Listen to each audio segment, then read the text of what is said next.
The Lifestylist, episode 171, featuring Melissa Ambrosini and Nick Broadhurst.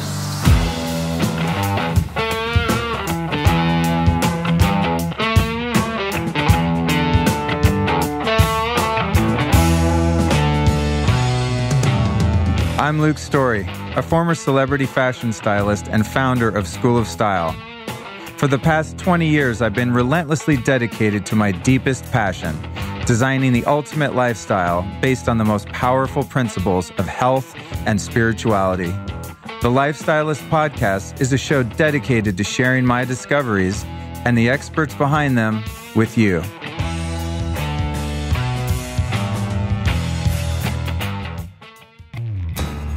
Hey folks, listen, I'm about to turn 48 years old, and I was thinking about that today and the propensity that I have toward taking vitamins and supplements. And I thought, man, how long have I been taking vitamins and supplements? And I swear to you, my mom started giving me handfuls of vitamins when I was 5 years old. That's 1975.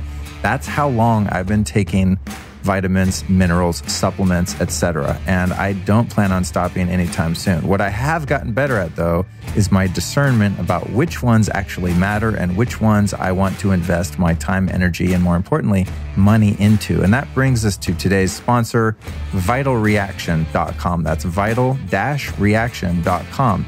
These guys sell something called molecular hydrogen. It comes in two forms: easy to dissolve tabs that you put in water, or a medical grade hydrogen gas inhaler. I use both of them quite literally on a daily basis.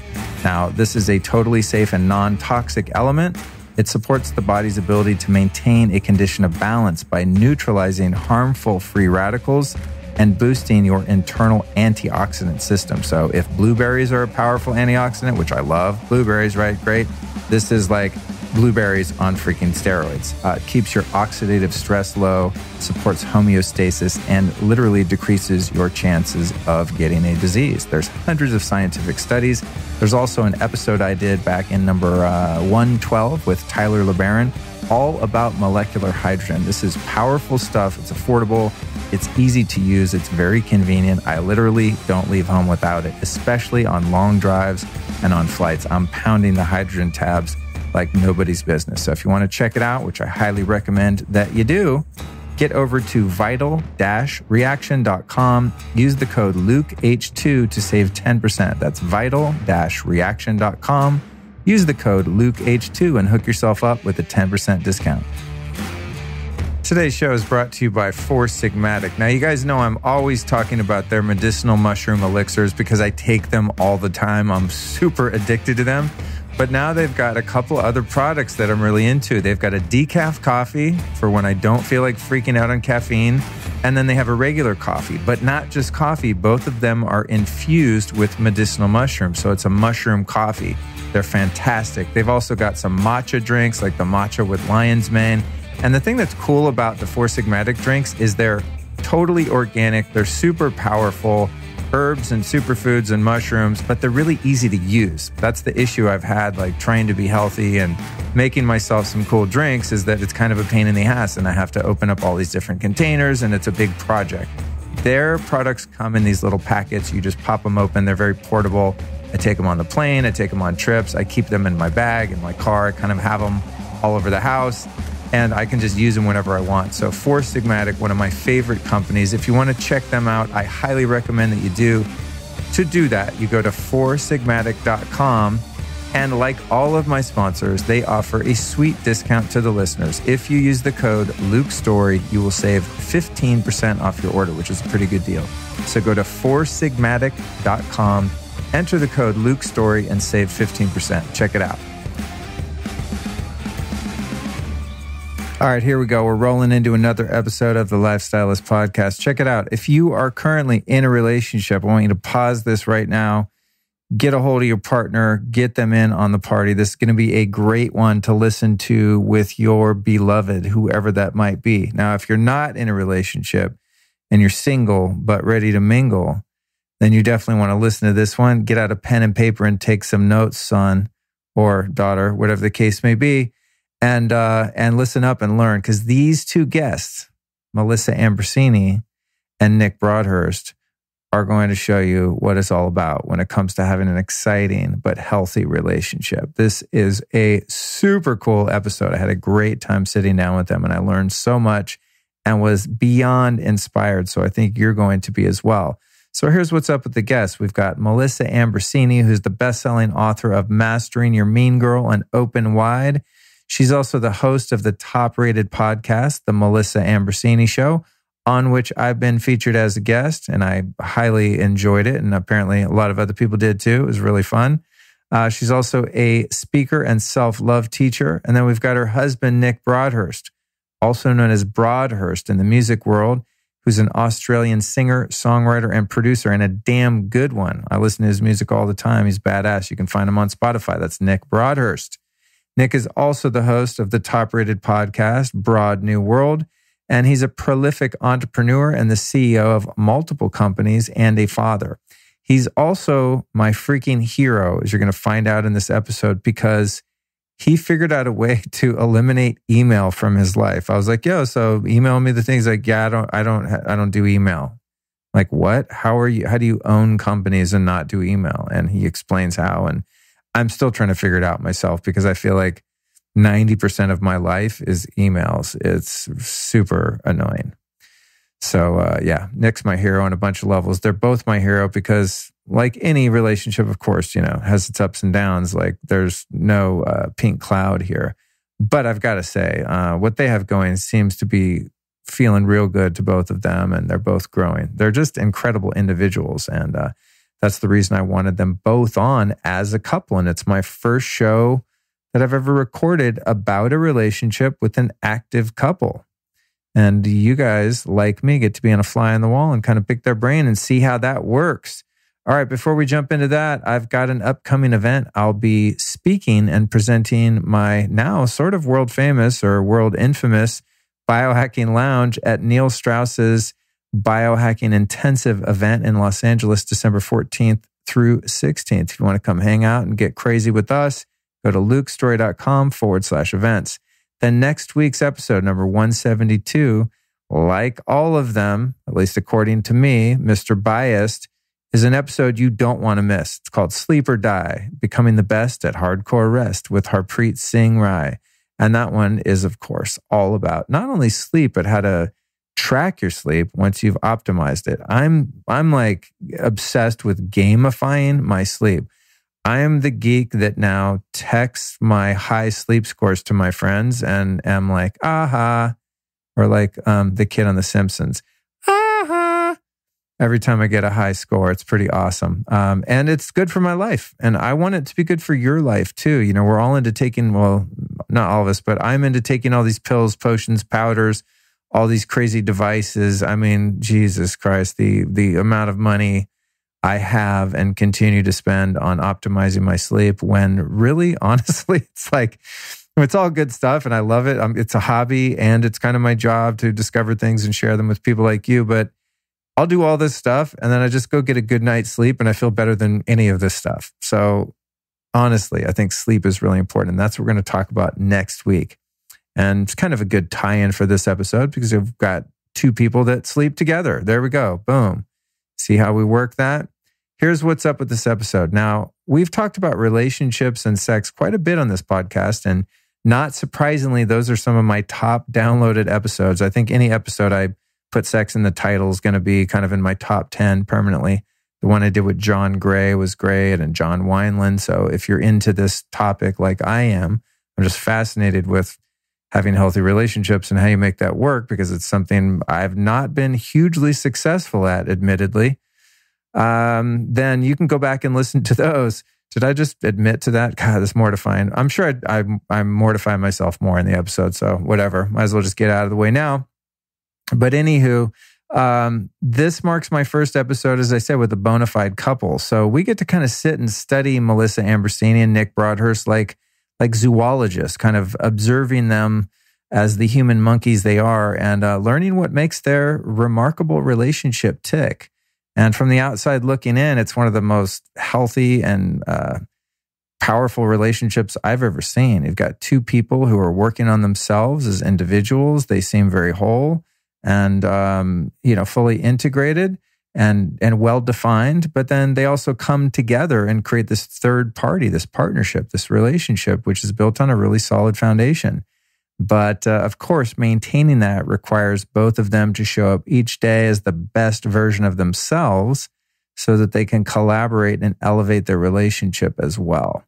So if you're seeking to enter a new relationship or looking for tips on how to start an important conversation with your partner, if you want to take it deeper, if you want to know more about the different types of female orgasms, Nick is, you guys listening, man, you need to learn from Nick. Not only how to not have email, but he is he seems to be quite the Don Juan. So you definitely want to check out some of his perspectives. Or if you just want to be serenaded by some beautiful Australian accents, you're in the right place. What we talk about in this episode is as follows: how Melissa picked herself up from rock bottom and blossomed into the incredible woman she is today, becoming obsessed with spirituality and self-help, guilty, how Nick fell away from music and then started again from the bottom up, the important conversations that Melissa and Nick had at the beginning of their relationship, how to build a solid foundation for a healthy relationship, the glue that holds two people together, transactional sex versus sex as a spiritual practice, and then finally, drum roll please, the one phrase that will change everything about your relationships and life. So welcome to the inner workings of a sexy and healthy relationship with two people who are fully committed to doing it right. I give to you Melissa Ambrosini and Nick Broadhurst.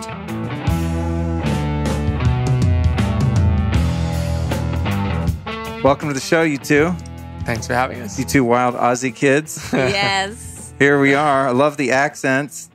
Yours too. I'm not going to, I guess I do have one. I'm not going to imitate the Aussie accent because it's just mortifying. Do people try to do that and they sound British?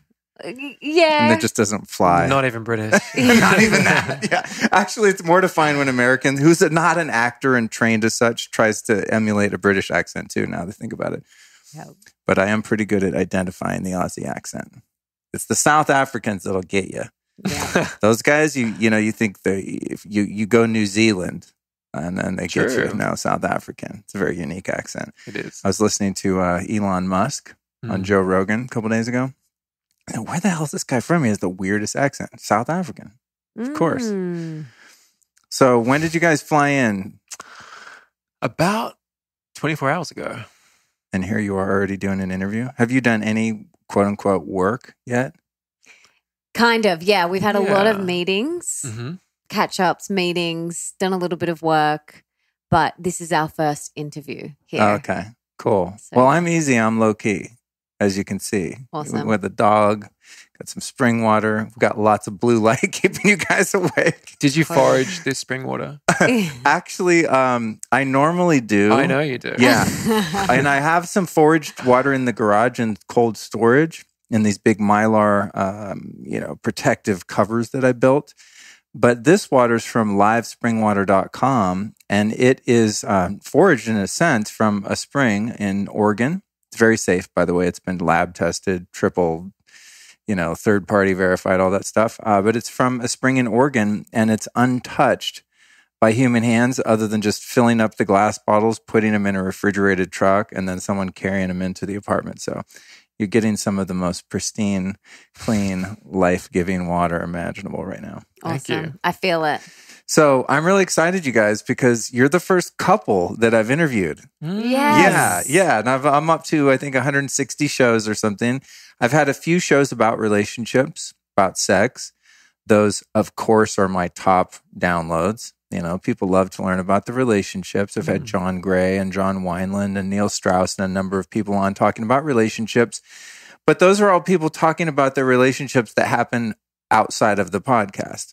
So this is the first live relationship. I'm going to observe you guys like a zoologist and really dig into what makes your whole thing work. And of course, a lot of your work and your book has to do with relationships. So I'm really excited. I've got Chris and Lori Harder on the books, but you guys beat them to it. So they'll be my second couple. Well, we just had dinner with them. We just came from no dinner way, with them. serious? Yeah. Oh, that's Tonight. funny. Cool. Yeah. We've been scheduling it, but you had me on your show before Lori did, so we're going in chronological order now. I appreciate that. Yeah. So before we jump into that, give our listeners just a little bit of background on each of you, if you would. Mm-hmm. Well, I am an author and speaker, and I got on this path from hitting rock bottom in 2010, like most people, how they get on this path. I was actually a professional dancer and actress and TV presenter in my past life, as I like to call it. And then in 2010, I ended up in hospital, very unhealthy, unwell, and unhappy. And that was my rock bottom. I had a whole host of health issues. My whole immune system shut down. But not only was there physical things going on, a lot of emotional depression, anxiety, panic attacks. I had eating issues, all sorts of things. And I was in hospital, and I had a friend at the time who sent me a little care package. And this was a relatively new friend. And in that package was a book that changed my life and put me on this path that I'm on now. And that book was Louise Hay's You Can Heal Your Life. Oh, nice. And I was reading this book in hospital at the lowest point in my life. I had just been dumped again, no health, no job. I was sleeping on my friend's fold-out bed in her bedroom, in her lounge room. I had no money. My friends dumped me because I was going through a lot at the time, and it was too much for them. And so I was reading this book in hospital, and I would turn to my mom and I'm like, why didn't you tell me this stuff? Like, why didn't you tell me that we can create our own life and we can manifest whatever we want? And she's like, I'm just doing the best that I could, and bless her, she was. But this sparked something within me. And I realized in that moment that I was responsible for getting myself there. And I was the only one responsible for getting myself out. So I went on to study holistic nutrition because for me, my health was the lowest hanging fruit. I needed to get healthy again. And from there, I realized that it's not just about what you do here in your mouth. It's not just about that. It's what goes on up here is so important. And so I went on and learnt this thing called meditation and yoga, and I studied energy healing work and life coaching, and I became obsessed with spirituality, personal development, and the whole self-help world. I went and bought every book that I could and learnt from all of the great teachers, went to every workshop and seminar that there was, and just totally immersed myself in this world. And it was out of desperation. And from there, I started this thing called a blog back in 2011, which not many people had back then. And I began sharing what I was learning. And it was just resonating so deeply with so many people. And it was getting so many views and hits. And I was like, oh, maybe I could just keep sharing and see what happens. And I began running workshops and events and writing ebooks and e-courses and wrote my first book, then wrote my second book, started my podcast, began speaking all over the world. And here I am now doing the work that I do. Inspiring women to really unlock their full potential, step into their true power and live their best life. And I do that through my books, my podcast. We mentor a lot of people together through one of our businesses that we have together, our doTERRA business. And it's the most rewarding and fulfilling thing. And I could not have predicted it. And it's just the best. And getting to do it with my soulmate by my side is just awesome. That's a crazy amount of accomplishment and transformation in 8 years. I don't know if you realize that. I was enthralled. I was enjoying that. Right, me too. You've heard that story so many times. When you said, the timeline, I'm going to 2010. I'm like, this is 2018. I'm like, what? That's 8 years. How does that happen? Just to learn online marketing will take you 8 years, let alone like having the inner transformation, how to do the ebooks and the email funnels and the websites and the blog and the offerings and the online community and like all that stuff that comes after you really earn your keep, so to speak, and you have something to share. So that's incredible to be having the transformation and actually learn how to, it sounds so cold and gross to say monetize it, but to build a business for yourself. I guess there's no shame in monetizing. I have to get rid of that preconceived idea. Screw that. Monetizing's awesome. Get all the money. But seriously, you know what I'm saying though? That's a short amount of time. Totally. I think I started studying online marketing probably about 8 years ago with my fashion school. And that's a lot to learn there, leaving aside just the inner work. So totally. Kudos. And the thing is, Nick will vouch for this, is like, I am obsessed with learning. Like, I just love learning. When I get something that I'm really passionate about, I will just go for it, read every book, listen to every podcast, and just immerse myself in it. That's my personality. But that also comes with another side where I need to learn, to really slow down and to not be go, go, go, achieve, type A all the time, just to be. I don't understand. What's the word slow? Yeah, what was that word? I don't know. How do you guys do that? What is that? I know. Do you know how to do it? Can you teach me? Yeah, twice a day for 20 minutes. Yes, exactly. That's when I slow down. The rest of the time, I know. So on your spiritual journey and having read all these books and studied all the great teachers and stuff, on your podcast, who has been your all-time biggest dream guest that you're like, oh my God, I can't believe I'm talking to this person right now? So many. I mean, every guest, including yourself, is someone. I don't just have anyone on my show. Like, every single person that comes on my show is someone who has moved me, and whether it's their podcast or one of their books, they've touched me. And so my podcast is literally my inspiration boards. And so, but one of the most, I think, spine tingling was Neil Donald Walsh. I knew you were going to say that one. That's funny. God, I should have said it before you and shown my psychic abilities. Yeah. God damn it. Missed the opportunity. Yeah, he was amazing. Yeah. I remember reading Conversations with God, like, I don't know, I want to say 15 years ago, something like that. And just going, what? That was an amazing entryway into spirituality. Oh, yeah. Life-changing. Yeah. It's weird that the stuff I'm not big on the spiritual teachings usually that are challenged, or not challenged, that are challenged. Those people that have disabilities that are spiritual teachers. No, I'm just kidding. That are channeled. Mm-hmm. Your Abraham Hicks, all that kind of stuff. When someone's like, oh, cool, I hear voices and they tell me what to write. I'm like, pfft. But with Neil Donald Walsh, at least I'm not familiar with his other work, but that one book, I mean, you're just like, there's no way a dude made this up. And Course in Miracles, similar kind of thing. Like, those guys just kind of made this thing that's so profound. The 12 Steps, also, Bill Wilson said he sat down and wrote that in about 20 minutes. I mean, he had a little bit of it from this thing called the Oxford Groups, but some of the most profound teachings have been channeled.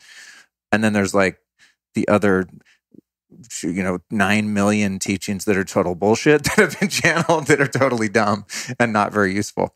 So good on you for getting that one done. Oh, yeah. And another one you had on that I want to get to that I think is amazing is Bruce Lipton. He was my second person. Yeah, that was a great interview. I'll connect you with him so you can get him on. He is such a beautiful person. Now, it's interesting, like, as you know, like doing podcasts, I do all of mine over Skype or Zencaster, sorry. Yeah. And sometimes there's technical difficulties. Oh, I know. And it's interesting, some of these spiritual teachers lose it. They're losing it. Yeah, and I'm like, what is going on? Like, you're meant to be like fully enlightened. And they lose it. But, he was, as he was on the podcast, is how he is in real life. And it's interesting because some people shift. They go into like a persona where he was just the same and so beautiful, so generous with his time. Like, gave me, some people are like, all right, Melissa, I've got 45 minutes. Let's go. Where he was like, let's keep going, like 2 hours. I'm like, oh my God, amazing. He's just really generous, beautiful, beautiful person and so knowledgeable. And the wisdom that just comes through him is like next level. Yeah, it is. I'll connect you with him so you can have him on. I would love that. Yeah. I would love that. Yeah, I just got invited to one of his events in November. I have to see if I can figure it out. Oh, I don't think I've ever seen him speak. I've watched a lot of his YouTube videos. Yeah, me too. And then I've attempted to read Biology of Belief, and I'm like, wait, too dense, too smart. What's your story, Nick? Well, I was just listening to your music on Spotify. Those of you watching on Insta and Facebook Live, Nick Broadhurst right here, this handsome Aussie devil. A beautiful record. Go on Spotify and listen to it right now, maybe in the background while we're recording. Those of you listening to the podcast, we'll, of course, link to it in the show notes. And you can get those show notes by going to lukestory.com/newsletter. Put in your damn name and email, and I'll send you these Nick notes right now. it's a good call to action. I like that. Boom. Yeah. Speaking of online marketing. You've been studying that. I'm a little impressed. bit here and there. Yeah. You can also text Lifestylist to the number 44222 on a U.S. phone and be added to the email list too. What? Very Wow, good. that's next level. It's cool. Yeah. But it confuses people because it only works on a U.S. phone. So then you get people emailing your website, I tried to do the thing. And I said, only on U.S. phones, knucklehead. So how'd you get into a relationship with this lady? How'd you get into music, meditation? Wow. What's your story? Did you have a a- rocky past too? Or Oh, did yeah. you just come out of the womb spiritually, Enlightened. spiritual and happy? Definitely not. No, look, I had an interesting journey. I grew up in a house with a very conscious, very awakened father, very out there father. So I was surrounded by it, but that didn't mean that I actually took it up in any particular way, but it was there. And I think I ignored it very much for most of my life. And in my early 20s, I was in a band called Sneaky Sound System. And we had #1 album in Australia and ARIA Awards, it's like the Grammys. World tours, longest singles on the charts. Like it was a big deal back then. And I was the youngest of the group. And I was very, very much part of the machine. I was very managed because I was the youngest. And, I didn't really feel like I had a voice. How old were you when you guys started to achieve success? Look, we started when I was 21 and we worked incredibly hard for about 4 or 5 years until it really clicked. And then it really clicked. Like we sort of launched the whole electronic music scene in Australia. It was a really interesting time to be in that scene. Fashion was coming to life and electronic music was coming to life. It was a really exciting time. But around that time, I met my ex-wife and we had a little boy on the way. And when he was born, I realized, first and foremost, I didn't want to be away from him. But also, I was kind of somewhat pressured into getting a real job. So I left music, which has always been my thing. I've grown up on the stage performing. And I left that and went into real estate. And I had to really earn my stripes, like starting from the bottom up, knew no one, it was really hard work. But in a short time, within 5 years, I'd worked my way up from sort of $100,000 apartments to an average sale price of $6.7 million. And I was awarded the top agent in Australia. No way, that's crazy. Yeah, Wow. but that came at a cost Yeah. because to achieve that, I had to push really hard. Yeah. And not just pushing with the career, but I was pushing against everything that was true for me. And so I know for sure that once I'd reached this point of thinking I had it all, I had the money and I had the house and the car and the wife and the son and everything looked rosy. But then it all started to implode completely. My marriage started falling apart. I got meningitis. That's a whole story in itself, which is quite fascinating. But what is meningitis? it's basically an infection of your spinal fluid and fluid in your brain. Damn. It's quite dangerous. Like Spinal meningitis. well, it's just Is that what they call it? Meningitis. Oh, okay. Yeah. So it's a inflammation of the meninges, Ah. to be technically correct. And essentially could have killed me and almost did kill me. And so from that, I came out of the hospital. My marriage was falling apart. I spent a few months trying to sort of recover, but I didn't know how to recover. No one told me how to recover. They didn't tell me my nervous system was completely destroyed. And then I separated from my now ex-wife, And then I had the financial stress, 2 homes I had to maintain because she was a stay-at-home mother. I had my son who was heartbroken. The stress was incredibly strong. And about 6 months after that meningitis, my body completely just packed it in. Just completely just went, you know what? I've had enough. And I think up until that point, I felt completely invincible my whole life. I felt strong. I was fit. I always looked strong. And I think the universe said to me, dude, if you don't get this sign now that you're on the wrong path, then when will you ever get it? So, let's take away your health and see how you go. And so I spent about 3 years essentially bedridden, couldn't work. We sort of were living a very parallel hospital sort of life. We didn't know each other at the time, Melissa and I. But it was around the same time? Mm-hmm. Similar time. 2009 and 10. Yeah, similar Interesting. time. Imagine you're laying there sick, not knowing that your soulmate is Doing the a same. couple cities away in Australia, just getting mended to meet you. Oh, I know. Funny thing is, we actually both reached out to the same girl around the same time who was a cancer survivor. Her name is Jess Ainscough, and known as the Wellness Warrior, really well known in Australia. And Jess became Melissa's closest friend, complete soul sister. And I'd reached out to her as well. So we somehow had this weird connection through Jess. At the same time. At the same time. And she did coaching and whatnot? No, we just reached out because she was... She was like a health an inspiration. advocate, okay. inspiration in Australia. Oh, got it. Okay. Excuse me. Long story short, where do I go from there? I basically slowly found my way back into music. But in that time, I actually studied internet marketing. I was in bed, right? So I couldn't really do much. So I thought, hey, I need to find something which can pay me from home. So I studied that, and then... Did you read the 4-Hour Workweek? Oh, I did, yes. Yeah. Well, Tim Ferriss is responsible for so many online business people probably. Oh, 100%. Like we all read that book and we're like, wait, what? You don't have to go clock in at the office or whatever it is, Yeah. You know what I mean? Yeah. And Jeff Walker, you read that? All the product launch formula stuff. Oh, I don't know that one. Oh, Oh, he's yeah. big in there. Oh, okay. Yeah, Network sorry. You marketing. missed Okay. out that one. But I did. But yeah, so like I'd studied internet marketing and had this wealth of knowledge, and I'd launched several businesses and failed miserably because they weren't true to me. They were just things I was trying to do for money, right? But then we met, and in fact, we wouldn't be together without conversations with God, because I was about to marry another woman, actually. Had the engagement ring. Everything was lined up. Are you a homewrecker, Melissa? No. Where's this going? No. The other one's listening to this show like, I'll get you. I'll cut you. No. It's got a happy ending. But I had a great relationship, actually, with this woman. She saved me in many ways, came in when I was unwell and really helped me heal. She was, she is a beautiful person. And I went on a surf trip for 2 weeks in the Mentawais of Indonesia. And I was on a boat in the middle of nowhere, no technology, no phones, nothing. You could not communicate with a single person. And I had 3 books with me.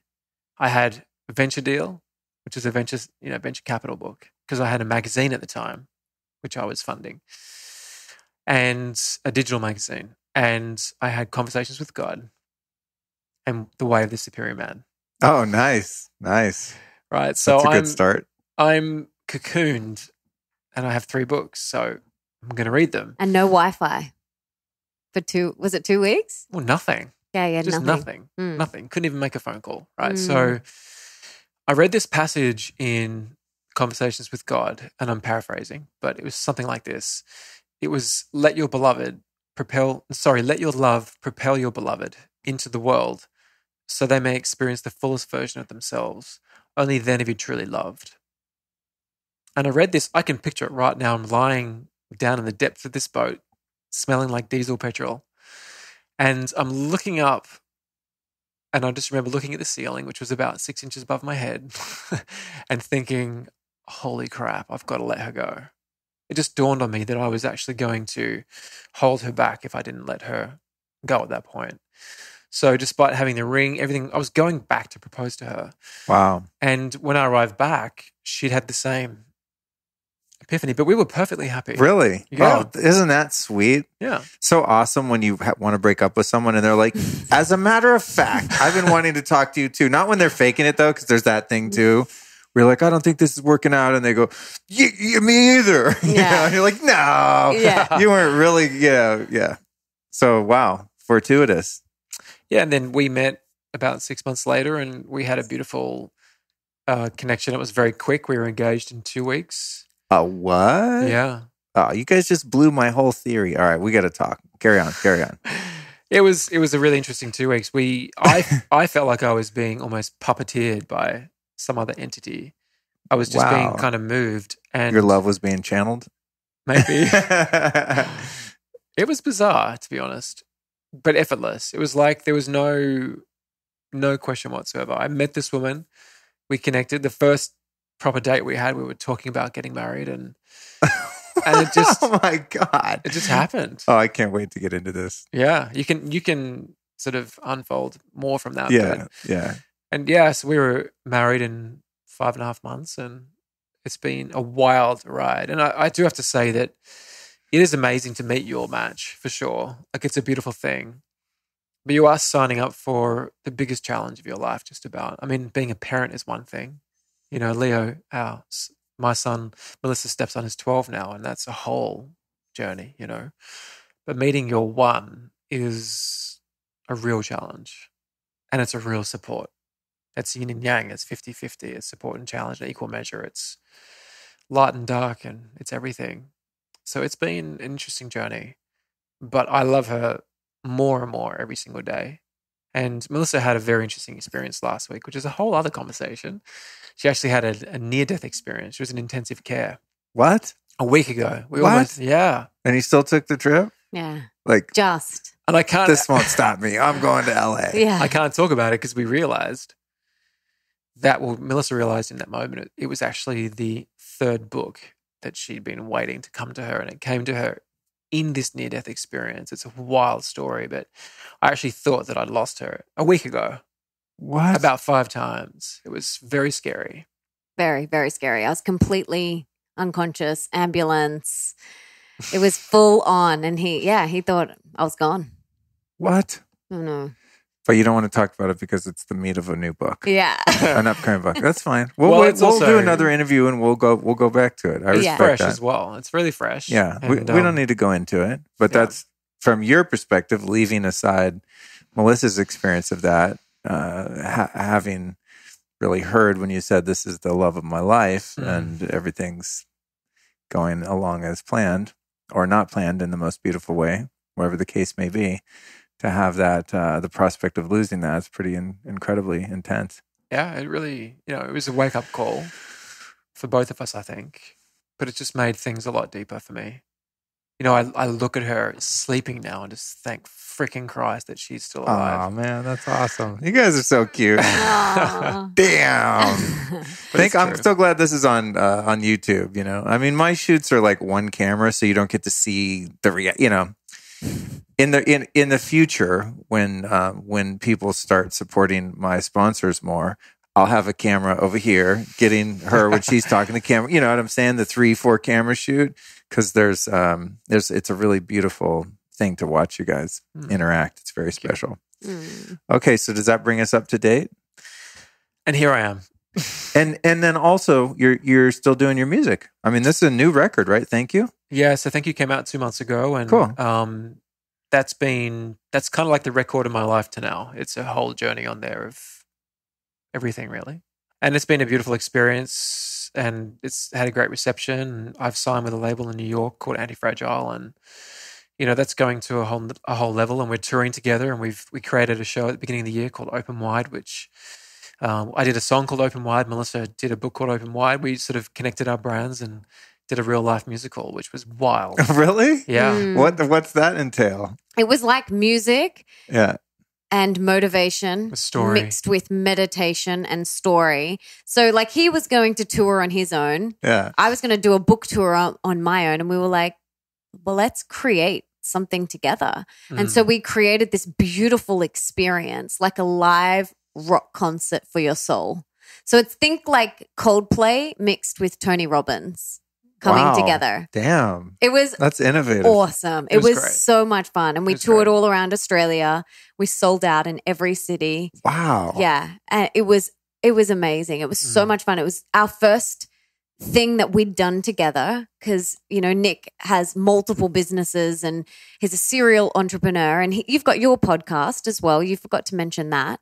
And so we've never done anything together. He's also the CEO of my business. He oversees high level stuff as well. So we had never done anything together. So it was the first time we came together and collaborated together, and it was really beautiful. It made us realize how much we love doing it. And so many people were saying thank you for being the example, and we're very, very real. Like, we don't pretend our relationship is all rainbows and butterflies and unicorns. Like, That was the no whole- one's is. That was And the point at the beginning of the show we said straight away that the show has to shatter that myth within the first couple of minutes, and we did. You know, Can you come out and just get in a major argument? punch each other up, slap each other down. But I think that is a big misconception that a lot of people have, is that when I meet my soulmate or my one or my twin flame or whatever, that it's going to be rainbows and butterflies. No. Like, and we have to get rid of that idea, because that striving for perfection is going to block you and keep you stuck. So we have to let go of that idea and just allow whatever is there to, whatever's going to show up, because whatever does show up is there for your growth. So it is the most beautiful thing, meeting your one, but it also really stretches you. Like, he is my biggest mirror. He stretches me. Being in a relationship with your soulmate is like, you got to do the inner work. You got to take full responsibility for how you're showing up. You got to do the spiritual sit-ups. You know, you got to go and do your meditation. And that has to be happening on both parts. It's not just one person growing and going to Tony Robbins. You've both got to be doing the inner work. Otherwise, you can't, you know, how is there going to be growth and evolution? It made me laugh because one of our friends, James Colquhoun from Food Matters, who'd be great on your show too, by the way. The film? Yeah. Is that a Yeah. documentary film? Yeah. So he's got an amazing business with his wife, Laurentine. And he said to me, when one person in a relationship goes to Tony Robbins, it's like the end of the relationship. That's funny. That's funny. You know? My business partner and I, who's my ex-girlfriend, Lauren, we recently went to Tony Robbins, and we had a great time. We both got very motivated. Yeah, good. In fact, we signed up for the second bowl of Kool-Aid in Florida. Oh, good. Coming up in December. You mentioned something, Nick, about piggybacking on what you just said, Melissa, is that when you have this meaningful soulmate kind of connection with someone, that it's going to be the most challenging thing ever. And it sparked kind of an inquiry, or, I don't know, a reference to my experience. I think in my personal relationships, many times, you know, you have to be careful what you say, because your exes could listen to your shit, you know. So I think I've been in relationships where, because of limiting beliefs about myself and low self-esteem, I've settled for people that aren't doing the work and aren't developmentally up to the task of really going deep. And so relationships have been difficult for me in some cases because there's been a lack of compatibility. But when you, in that regard, does that make sense? Yeah. Mhm. But when you said that, what struck me is like, oh shit, when you really own your own power, and I mean that in the most wholesome sense, that you're going to meet someone who's your energetic match, Oh, yeah. who is doing the Tony Robbins or whatever, you know, we're just using that as kind of a blanket term for doing the work. And then the challenge is like, oh man, I met up with someone who's on the level that I'm striving for, someone that actually pulls you into it. Could you maybe speak to that? You know what I'm saying? Because I've been single for a long time now, and I'm like, I'm almost nervous to meet someone that's on my level and challenging. I feel the propensity or the tendency to almost like, oh, I'll just pick someone who's easy, that doesn't challenge me. I don't want to be challenged by like a really powerful woman. Of course, I'm not going to elect to do that, but that's what I'm hearing. So when you said that, did you mean like it's been challenging because Melissa's like, hey man, I'm here, like, let's do this, go. What is that experience like for you? How is that challenging? No, it's a good question. It's good to clarify, because it's really, I think, when you meet your match, it means you can no longer hide. There you go. You can't be average There you go. because you're going to get called very quickly, which is great if you're up for it. And we're totally up for it. And to be honest, we could not have met a day earlier. We sort of both reached this pinnacle of feeling completely whole maybe a few days before we met. You know, we've been doing so much work on our own, and we were both on a very, I guess, synchronous, exponential path at that point. We were just growing so quickly. And I hit this point where I was like, oh my God, I feel me. I feel it. Like, I'm good. I'm all freaking good. I just realized, like, I'm whole. I don't need anything else. And the minute you feel that, of course, in walks your match. So, well, isn't that the secret from what I read in books? Is that you have, being facetious, because I don't know that I've experienced it, but you have in a good relationship. Not that, like you said, it's ever a walk in the park. I mean, obviously, like the relationship is there for you to grow, but when you have two entities that feel complete and whole, as you said, you arrived to, and then you join together to support a further exploration, celebration, expansion of your individual wholeness, unified with this third entity being the relationship. Whereas in some situations that I've experienced, you have two broken halves that are like, we're both broken in just the same places. We fit together like a puzzle that's missing a lot of other pieces.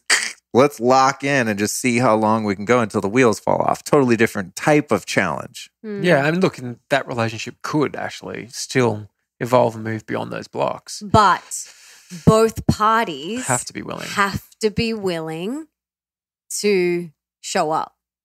Because if they're not willing to show up, they're just going to butt heads. So you don't have to get to that place where you're like, I feel so much unconditional love for myself, inner peace and contentment and overflowing with self-love. I think meeting someone who is willing to do the work on themselves and for the partnership. Like you said, there's three entities. There's him, there's me, and then there's the partnership. So there's three entities that we've got to do the work on, do the spiritual work on.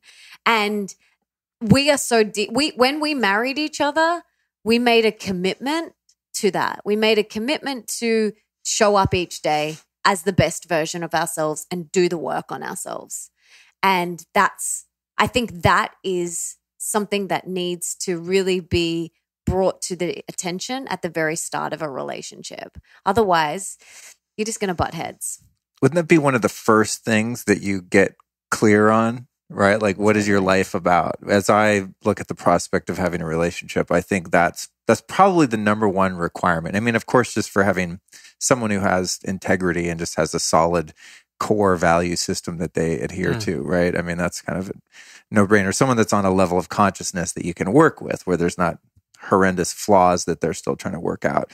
But I think that the other person really has to be committed to their path, right? Yeah, absolutely. 100%. You know, it can't just be like, oh, cool, I go to yoga every once in a while. I like green juice. Like, no, it's like, no, man, you're going for broke. You're going for the full Monty in terms of your own evolution. I mean, that seems like a first date thing. Like, what are you really about? What's your goal? Is it just to make money? Is it just to get a big house? Is it just to get Instagram followers? Like, not that there's anything wrong with any of that, but like, what's the real core value? Totally. And that's what I talk about. Like in chapter 4 in this book, it's called Dive Into Your Ocean. You've got her book right here, ladies and gentlemen. It's right here. It's on our YouTube video. And in that chapter, it's all about uncovering what are your core values, your beliefs, your interests. What are your life goals? Getting really clear on that, because most people have never really stopped to ask themselves those questions. Like, what do I want to create? What legacy do I want to leave? What's important to me? I mean, we do, and most of our friends do, because that's the circle that we move in.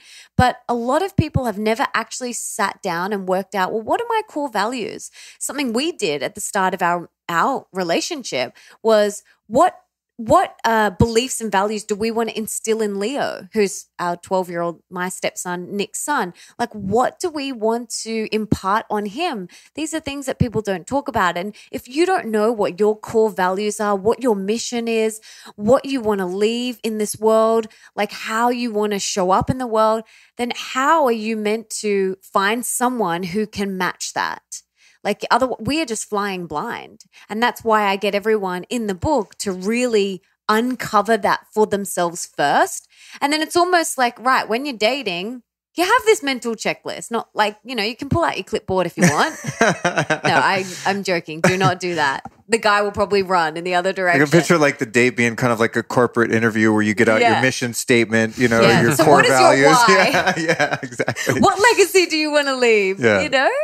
But it's really important because especially, and I talk about this in the book as well, like if you are not aligned on really important things like health, how is that going to work? Like really? I've experienced that. Just a basic thing like health is a real challenge. Yeah. If you're eating different food, that's a challenge. Well, especially, I know, when I see a hot girl on Instagram and it's like, the happy vegan, I'm like, next. Yeah. We would never get along. It's like, it's not happening. And no offense to any vegans listening. It's a lifestyle choice, Mm-hmm. It's just, I just picture a pain in the ass. Where do you want to eat? I don't know where you want to eat. Let's go to Bel Campo and get a burger. Oh, that's right.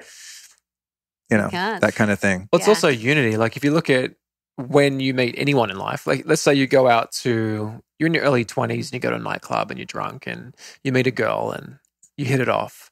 You guys have some unity in that moment because you have a goal of maybe having sex, right? So you go home, you have sex, you have a one-night stand and you had that unity. There was enough unity to sustain that relationship for the night, right? But that doesn't mean there's enough unity to take it to the second date or the third date, right? So that naturally dissolves, right? Right. But when you meet someone like Melissa and I have met, there's so many points of unity, right? That is going to carry us through so many challenges. And if you're lacking a lot of those points of unity, when those things come up, where you are misaligned is going to become the friction point, Right. And so we're fortunate that we geek out on the same stuff. When we first met, we were sitting at Bondi Beach having conversations on the sand for hours, zero expectations, not even attracted to each other. Like seriously, we didn't even see each other like that.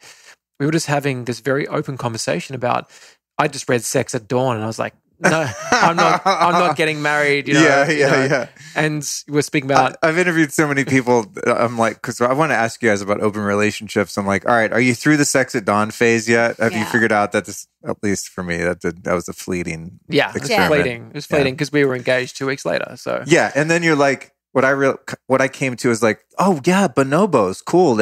Everyone bones everyone. This is great. Yeah, I'll just live like that. And it's like, well, we're not bonobos. Okay? Yeah, exactly. We're closely related. Okay, but like, do I sit there and eat my own excrement and throw it at the wall? No. So maybe I shouldn't have a harem of bonobo women and think that we're all going to get along and live happily ever after.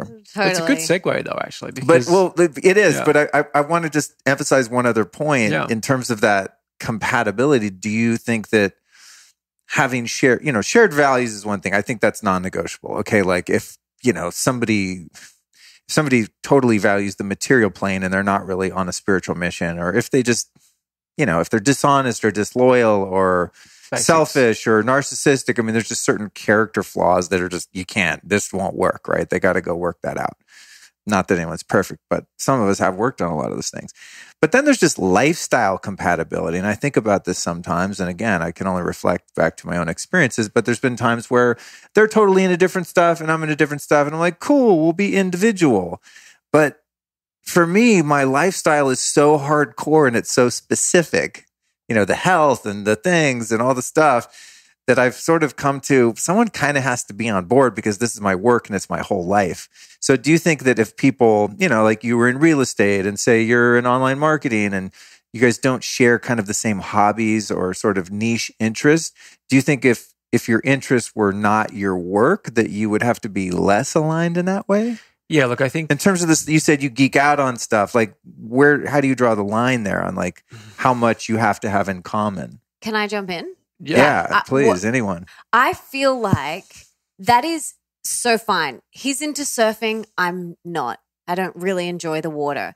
Well, no, you love the water. I love the water. But just not surfing. Don't enjoy getting smacked in the face by giant waves? I'm with you, girl. Yeah, I hate it. But there has to be, and this is the key to any relationship, and especially your relationship with your beloved, is respect. there has to be respect for that person's interest or hobby or whatever it is. So I don't necessarily have to love the ozone machine and the infrared sauna. I could do it maybe once in a while, but I have to respect that that's so important to you. And it's not about belittling you. Oh my God, you're going for another ozone. Or, oh my God, far out, he's going for another cryo. Like, do you know what I mean? So there has to be that deep-rooted respect for that other person and whatever it is. It comes from love. That comes from, yeah, exactly. That's where it stems from. And I think that the whole point of a relationship is that it's this beautiful container that wraps you up together and allows you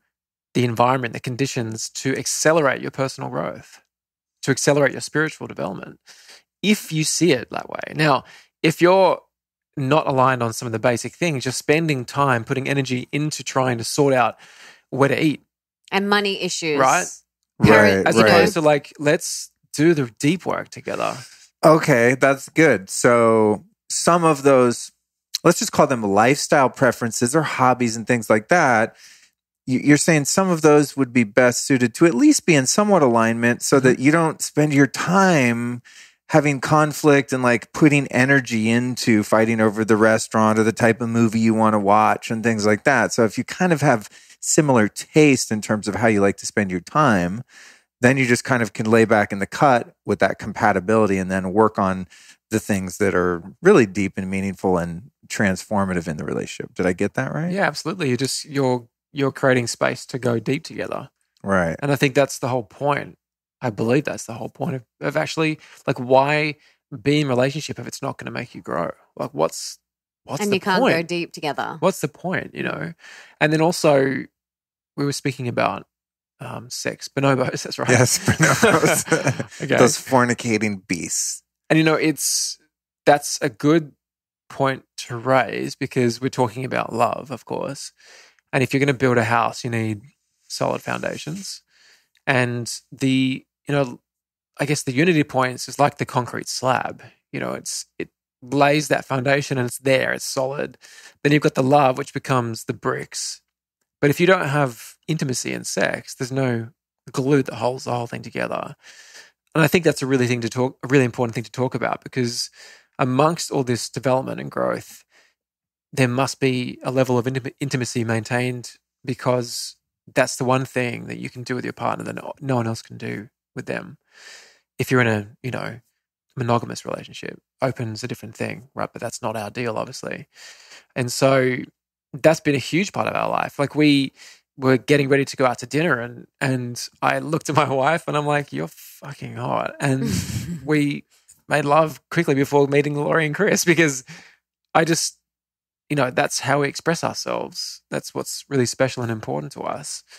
And that's something we work on a lot. Like we really are so conscious of our intimacy. It's like, I speak about it a lot. I've got 2 podcasts coming out, one today and one next week, which is purely focused on the cervical orgasm. Because for a man to be able to take a woman to those places gifts them the experience of God. Like it gives them an experience of their highest self. And you get to do that for your partner. It's like the most amazing thing to do for someone.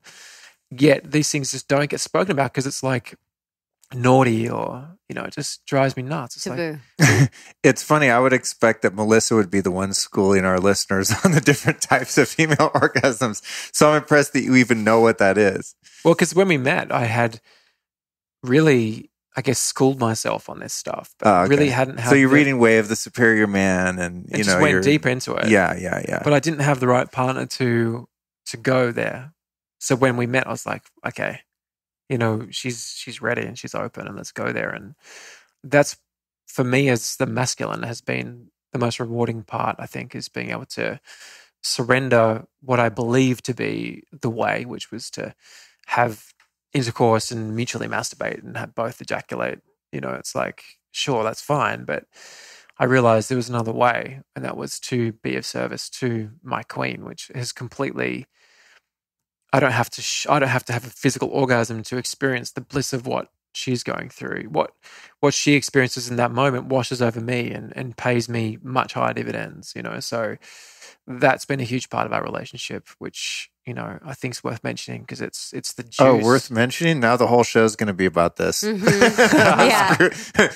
We'll just delete the first part. Yeah, your career, you had a tough time early on, blah, blah, blah. Let's get to the cervical orgasm.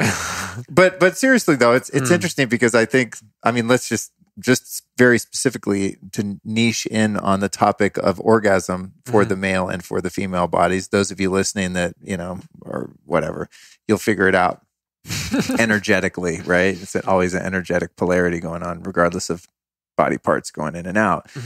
But I think it's fascinating. I've met women who don't even realize that there are different types of orgasms and have never experienced them. Most guys I know, they just kind of, well, you go, what, you know, they had sex. You go, how was it? What happened? And they describe it and they go, yeah, weird stuff happened. I don't really know what it was. You know what I mean? It's like, I don't think a lot of men that aren't doing the kind of work you're describing are even aware of the energetics, the anatomy, the possibilities of the sexual experience with their female partner. It's so important. It's like, I mean, for me, it's, I don't know, it's who I am at my soul as a masculine being in this planet.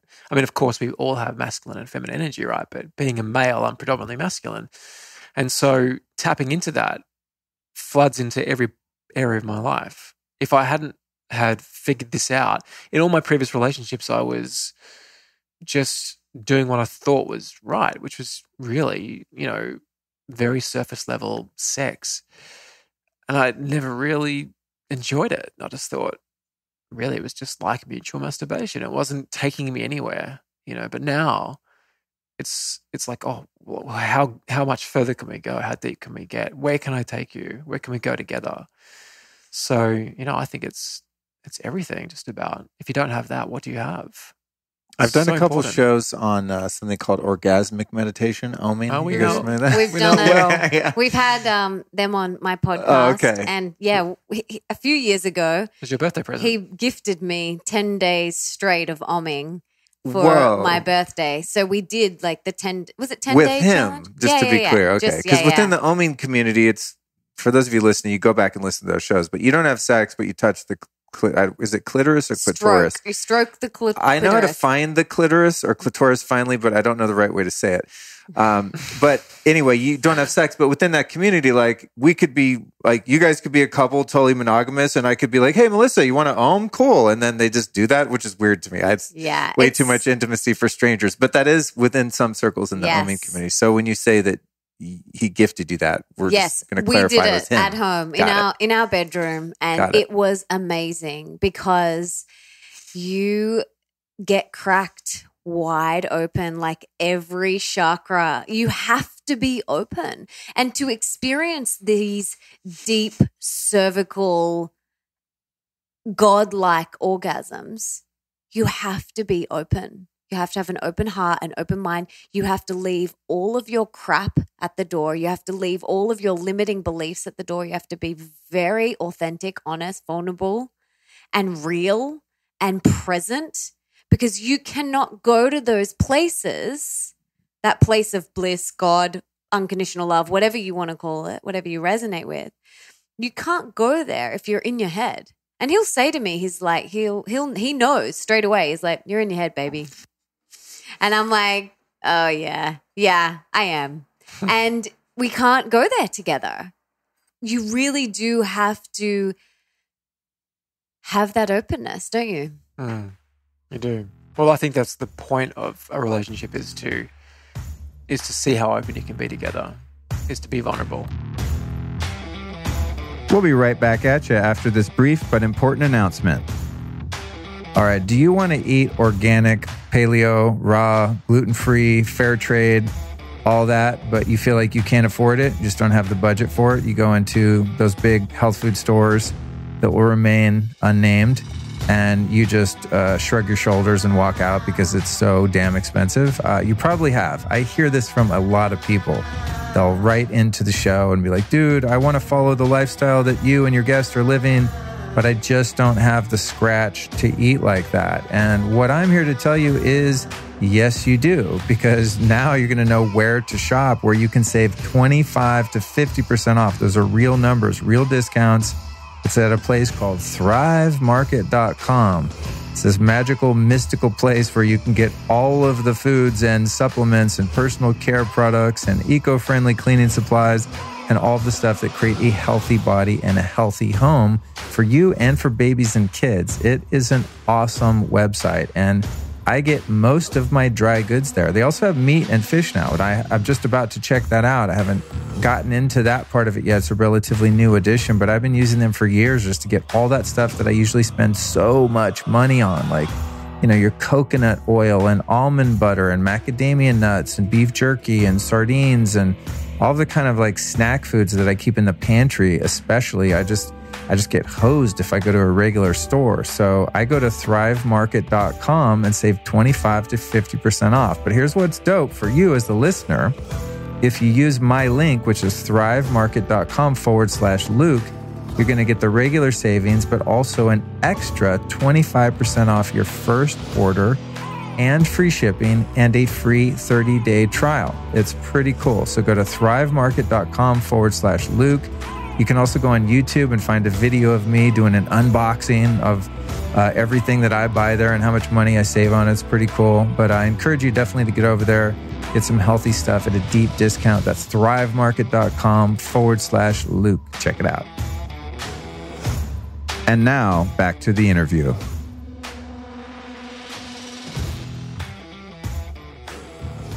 One thing that I really like about the OM practice is that they talk about this concept of transactional sex, or having a sense of commerce in sex. And I think for many men that I know, including myself, there was this quid pro quo sort of thing going on with orgasms. Like you said, I love the way you said it, like two people essentially kind of masturbating inside of each other or whatever, you know.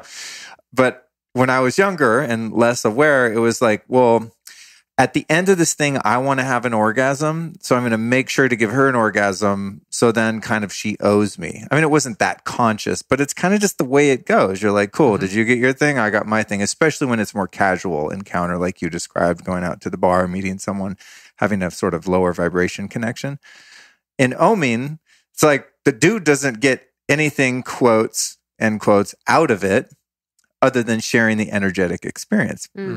And that harkens back to what you said about just, you know, you're good. You don't necessarily have to finish your whole situation, but you make sure that she's taken care of. And that's where your pleasure is derived from, of having that shared experience. Yeah, most of the time he doesn't orgasm or ejaculate. Really? He will circulate the energy, like in Kundalini. He circulates the energy and uses that energy for his creativity and for other things. And it's really mind-blowing. It's mind-blowing to experience that, isn't it?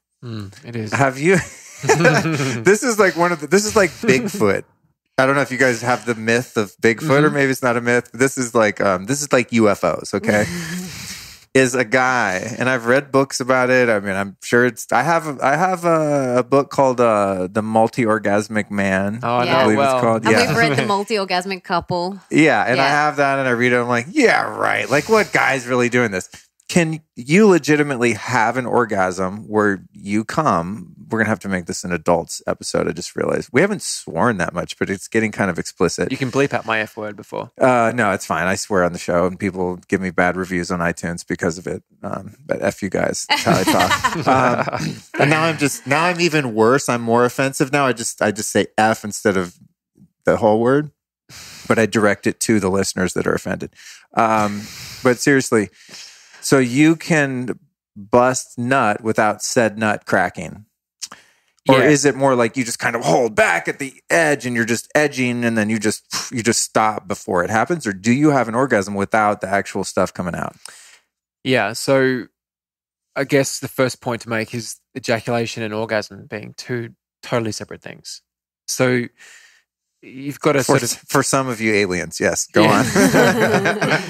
Well, I think, there's the belief that when a male does orgasm, he has to ejaculate, right? So I think we just need to just say, no, that's not actually how it works. You can have just like the female can have. You can have a full body orgasm without losing semen, to be specific, right? So for me, that's happened a couple of times and almost accidental in terms of being able to circulate it to become full body orgasmic a couple of times. I don't think it's a very easy practice, but for me to not actually ejaculate and to recirculate the energy is very easy. I do that every time just about. I didn't do it tonight though, because there was a mirror and she was just looking really hot. And I couldn't like, this hotel mirror is killing Hotel me. flaw. Yeah, it was the hotel's Well, fault. when you're traveling, sometimes sex is hot. You know, Yeah. the environment changes and it's a stimulating situation in general. You know, there's a novelty in that. Maybe it was at jet times. lag. But yeah, so for me, the practice of actually circulating, and I did an episode called conscious ejaculation, which is a term that I coined because I couldn't think of a better way to say it. It's kind of you're consciously going into the act of making love with a decision beforehand whether or not you're going to ejaculate. And the decision to do that means that you are retaining that power, and the feminine is going to challenge you the whole time. She's going to want to make you, because that's I guess the measure of a good feminine is they're going to make you step up and they're going to test you, right? So you go into that lovemaking session knowing I'm not going to, or I'm going to, and then holding back or circulating it and just being in full service, even though she may in the height of that moment want you to. The fact that you don't means she'll trust you more because she knows that you've got her. Damn, you're dope. I could take in. I don't need to take notes because I'll listen back to this. This is good stuff. Get it transcribed. Good stuff. You could be my coach, my sex coach. All right, I finally got a girlfriend. What do I do, Nick? Listen to my podcast. That's amazing. That's amazing. What's the name of your podcast, by the way? I admittedly have not heard it yet. I'm sorry. That's all right. The Nick Broadhurst Show. Oh, cool. Wow, got creative there, huh? Really creative. Put both of them. Used to be something else, but I changed it. We'll link to it. And you interview people, or you just riff? It's just me. Oh, cool. Yeah. Wow, that's courageous. I did one solo show, and it was episode number 1, your intro. And then the only other way I do it is if I go to a live talk, I'll record it. And if I think it was decent, then I'll put it out as an episode. But sitting there alone in your studio on the mic is very daunting. Even doing these intros, I'll do an intro for this and, talk about what we discussed in the episode and stuff. And I'm like, oh God, it's so nerve wracking. Yeah. I can sit here and do this for, 24 hours straight, which sometimes I almost do on this show. But the solo stuff, man, kudos. I'm going to have to listen to that.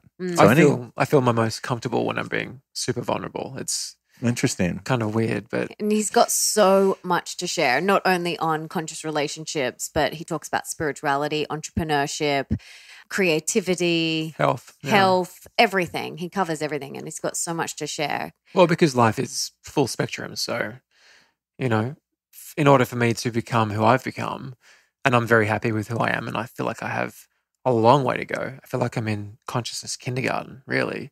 Yeah.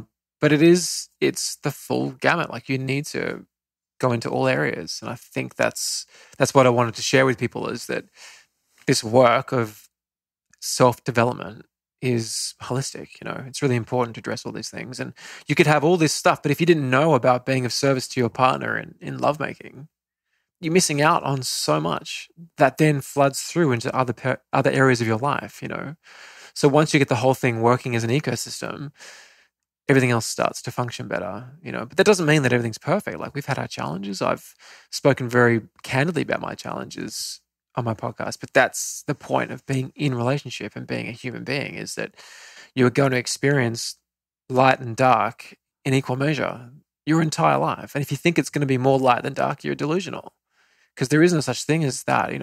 There is yin and yang. They're perfectly balanced.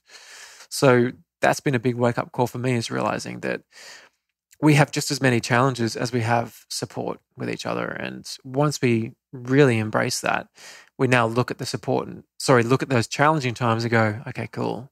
This is just part of the game together that we're playing, This is a growth period. It's a growth period. And right now I'd say we're definitely in a support period where we're just really strongly aligned and everything's flowing beautifully. That's good that happened when you're on a trip. I know. You know what I'm saying? I'm sure you've had those experiences where you travel with someone and it all falls apart. Like, well, we had a trip to Greece just a few months ago, and it was a tough one. we weren't aligned on some stuff. It was really challenging. It was great. It was beautiful, but it was challenging. No, we were aligned, but some stuff came up for me. Right, there's some triggers some triggers that came up for me, and stuff for me to look at and work on. And so, yeah, that was really challenging. It was challenging time, but we're in this. We're committed. We're in it. He's constantly doing the work on himself. I'm constantly doing the work on myself. Like, we're seeking mentors and coaches when we need it. You don't have to do this thing called life on your own. And it's okay to ask for support and help and guidance. We still do all the time from our guides and our mentors and our coaches. And I think that's really important.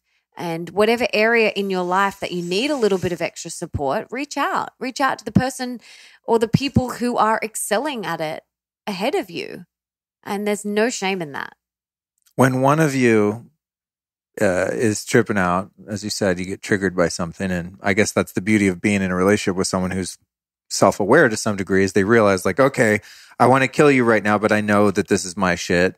That's a wonderful thing to have. I have relationships like that with my friends. They're like, I'm really pissed, but I can see right now it's my shit, but I'm still pissed. It's a great place to be. But when you guys have conflict like that, other than taking responsibility for your own feelings, emotions, your own baggage, your past, how do you resolve conflict? How do you guys communicate when it's successful? You can see we both went to talk there because we know this so well. Well, we've spoken about it as well, but we have had to learn this, because the faster you get this, the faster you move through stuff and the faster you grow together. And it's actually quite simple, but so freaking hard to do. And actually, this is something which Melissa speaks about in her book, Open Wide, and it comes down to one phrase. And if you can remember this phrase, it changes everything for you, in not just your romantic relationships, but everything. And that phrase is, nothing good comes from closing. Right? So that's what we do, isn't it? Yeah. When you start to feel threatened, it's like contract, withdraw into yourself. It's just such an innate reaction. And it's really hard to get back when there's two people who are closed. And so what has to happen in that situation? One of you has to yield. One of you has to yield at some point. Which means getting vulnerable. Absolutely. And being willing to still get hurt. And just being sort of like, I can see it. I can feel it. I'm closing, but I'm probably the less triggered one here. And I'm going to do my best to open, and just give yourself that space and like, okay, and you don't want to do it. It's really hard, but you roll back over in bed and you start playing with their hair or something, just to say, oh God, but that sucks so bad when you do that. And then the person's like, get away, dick. Man. And they will. And they're like, and then you're like, and they will. Oh God, that's the worst. That's the challenge. That's the worst. You've got to move through that and say, the minute that you commit to opening, and it doesn't always happen this way. I mean, I think it was a couple of weeks ago I opened up to something and I really stayed at it for like a good couple of hours. It was like I was trying. And then after like so many knockbacks, I was like, I'm done. And then it carried into the next day, but I was on the precipice of moving through something really big with Melissa, and I just didn't quite get there. But the minute that you yield, eventually the other person's going to crack open. If you just stay in that heart space, you stay open. And so for us, that phrase of nothing good comes from closing, once you know it, you've sort of signed up to no longer be really shitty and average, because you've got a key that can unlock any situation. God, it's so true, because, I think the propensity to close comes from wanting to teach the other person what to do and what not to do. Right? It's like, if I close, I'm like, I'm punishing you, bitch. Don't act like that. Don't do this. Don't do that. Or to be right. Yeah. But it doesn't actually work though. That's the thing. It's a faulty tool. It doesn't work, because the other person closes and then there's no resolution. It's just the worst. And all closing is going to do is prolong the pain. Mm-hmm. Right. And you increase it and well. Increase it and prolong it. And you're going to take it into the next day and then the next day and then the week and then the following week. And so like we both have this deep level of self-awareness where we're like, we may as well just talk about it now and get over it. And sometimes we stay closed for maybe a few hours. You know, we used to go to bed angry and then and closed, and we put a really firm line in the sand that we will not do that ever again. Whatever needs to be resolved must be resolved that night, because we don't want to carry that into the next day. So true. I do that with myself. I mean, even just being alone and single, if I got something on my mind, I have to work it out before I go to bed. Totally. Or something that has to be discussed with anyone, or just journaling or praying or whatever it is. Yeah, that's the worst when you go to bed with something. It almost like it cements it in. Totally. So, you know, it like locks it into your subconscious and you can't get out of that pattern. Mm-hmm. Do either of you ever have any issues with jealousy or anything like that? Do you get possessive with one another or mistrustful or anything like that? Definitely not mistrustful. No, definitely not mistrustful. I've experienced it in every relationship I've had. I've had partners who have been, I don't want to say like, it sounds like a judgment when someone else, has an affair or something like that, but I'm equally contributing to them going somewhere else. It took me a while to realize that. Like, it's so easy to go, you're the one who did this. You're the one who did that. You went off with that person. And it's like, whoa, hang on. Like, what did you do to make her? You didn't have your cervical orgasm down Correct. yet, clearly. I definitely was lacking that too. I'm sorry. I'm totally making light of your heartbreak. But, No. I think, that's a very good assertion and realization there, that even when one has been quote unquote wronged, it's like, well, you participated in that relationship to whatever degree. We're creating put you everything. in a position. Yeah. And it's always a co-creation. Takes two. So you don't really get the jealousy thing. Wow, that's such a relief. What kind of issues do you guys have if when you're pissed at him recently and he was making that effort to not close? Like, what kind of shit do you guys bicker about or have challenges with? Mainly the biggest thing is, and something that I'm really working through at the moment for me, is parenting. Being a parent to Leo is a huge trigger for me.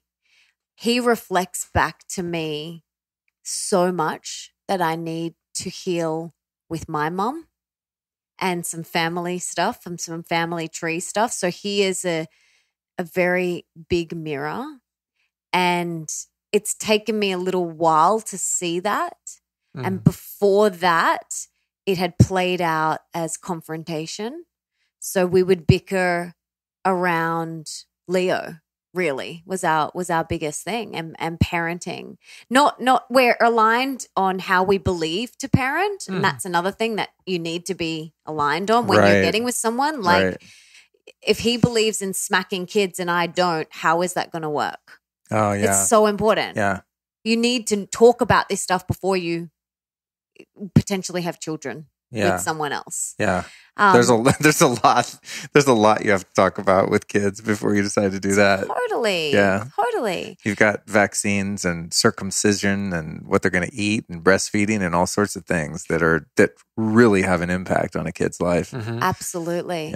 Absolutely. And I see it all the time. I see people get together, have a kid, and one believes in vaccinations, one doesn't. One believes in McDonald's, one doesn't. And it's just like this, butting heads. Yeah. Can you imagine the paleo parent and the vegan parent like trying to figure out? Paleo dad's like, if you breastfeed it, they're not vegan anyway. So let's just go. Like, let's get a cheeseburger. Yeah. Interesting. So yes, that makes sense. I can imagine that must be challenging. I think blended families in general present a whole other set of lessons, as I can imagine. Totally. Like, it's not natural. It's normal and it's common. So many people are in blended families, and Nick's parents are still together. My parents are still together. So we don't know what being in a blended family is. Something that I've really had to learn how to navigate, because it's not normal. It's not natural. Yeah. It's not how. In our culture, it's not. Yeah, exactly. Bonobos, they get down with it, no problem. Totally. No, but it's true. When you look at indigenous people, when you study tribes and things like that, which I do oftentimes just to study their social structures and things like that. And oftentimes the the couple that procreates and has the kid doesn't even raise the kid. The kid's like raised by the village and stuff, you know? Totally. Even now, like indigenous peoples in Africa, the one baby's passed around to any lady that's lactating. Just, you know, there's things like that. So, but in our nuclear family, you know, our parents of the 40s and 50s or whenever they were about, I mean, it wasn't kind of normal, you know? Ideally, you get married young, you have 2 kids, you all stay together, and the blending is a relatively new phenomenon in Western culture. There's no exact science to it yet. But even if you look at the tribal example, that's just an example of a larger family.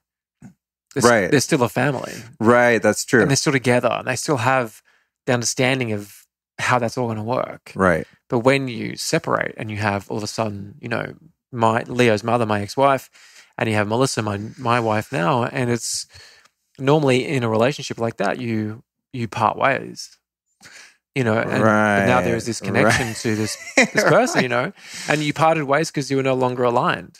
Right. Right. But now you are connected through this child. Right. And you have to find a way to find unity. Otherwise, it's incredibly challenging. And, you know, we found our way. We didn't always have unity, but we have unity now, which is great. But it's taken a while. But thank God, because it's not pleasant.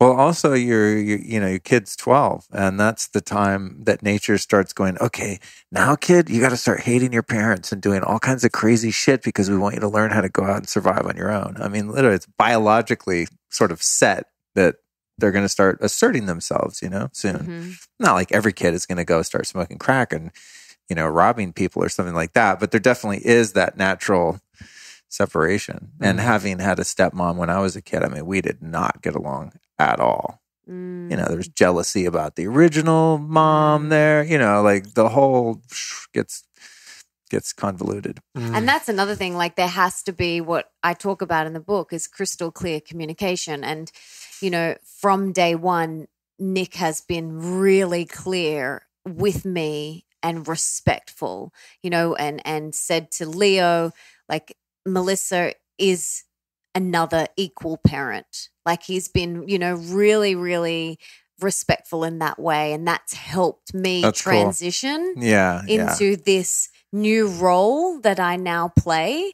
And which at the start, I was just floundering. I was like, what the F am I doing? Like I was reading every freaking conscious parenting book under the sun. Like I was like, what am I doing? I've just been thrust a 7-year-old. Like, how do I do this? Not easy. It's challenging. You know, and it was really a big lesson and growth for me. But Nick has been amazing the whole way. He's very much, really practiced crystal clear communication with myself and with Leo, and that's really helped. And Leo's been incredibly patient. Yeah. Oh, yeah. And I've sat him down and I've said to him, you know, I feel like I'm really sucking as a stepmom right now. And I just want you to know it's got nothing to do with you and I love you. But, you know, this relationship triggers my stuff with my mom. And that was incredibly vulnerable for me to even do. Yeah, with a 12-year-old. Like I was sweating, shaking, and sat them both down when we were in Greece. And on this holiday, the infamous Greece trip. The infamous Greece trip, yeah. And it when the wheels fell off a little bit. Oh, God, yeah. Big growth on that trip.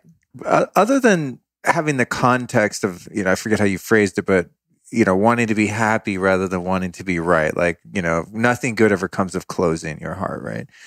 Aside from that, just as a framework, do you guys have any specific communication or conflict resolution tools you use? Like, for example, as a man, I find it difficult if the woman I'm in a relationship with just walks in the room. It's like, hey, I got a problem with da-da-da-da-da, and just starts unloading some shit that I'm not like mentally prepared to handle. So for me, I really need like, hey, I have a problem. When's a good time to talk about it? We set aside. I get my masculine energy.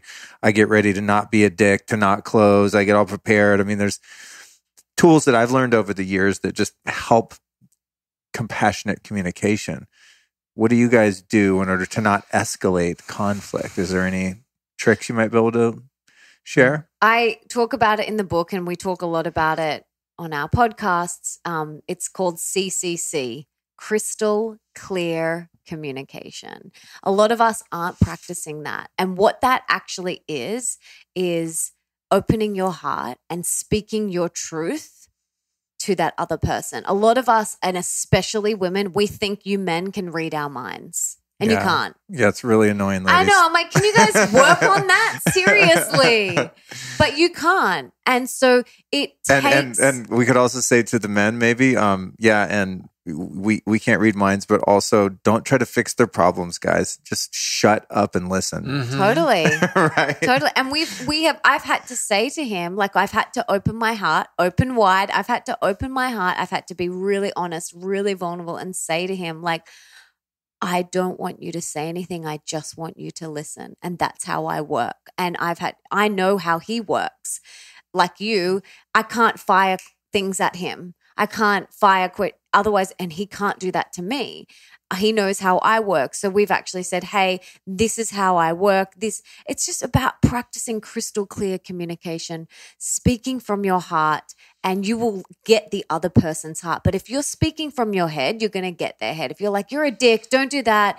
Don't come in here and bark orders at me. But if you say, when you walk in and you bark all of these orders at me, it makes me feel really overwhelmed and I don't know where to start, and it causes anxiety and cortisol to run through my veins. Do you think we could make a list and then approach it later, or whatever it is? Mm-hmm. Practicing crystal clear communication is our best tool.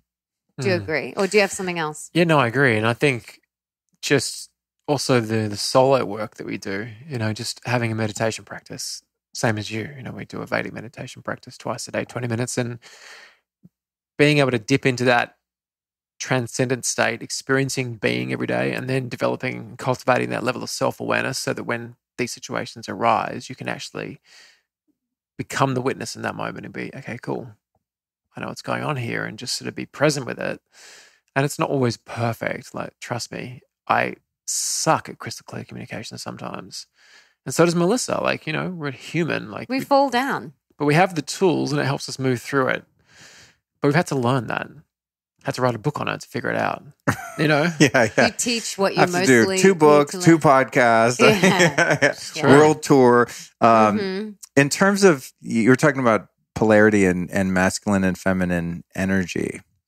And I was curious about, now that some of you're the CEO of her company, you guys have money and a business that's intermingled within your romantic relationship.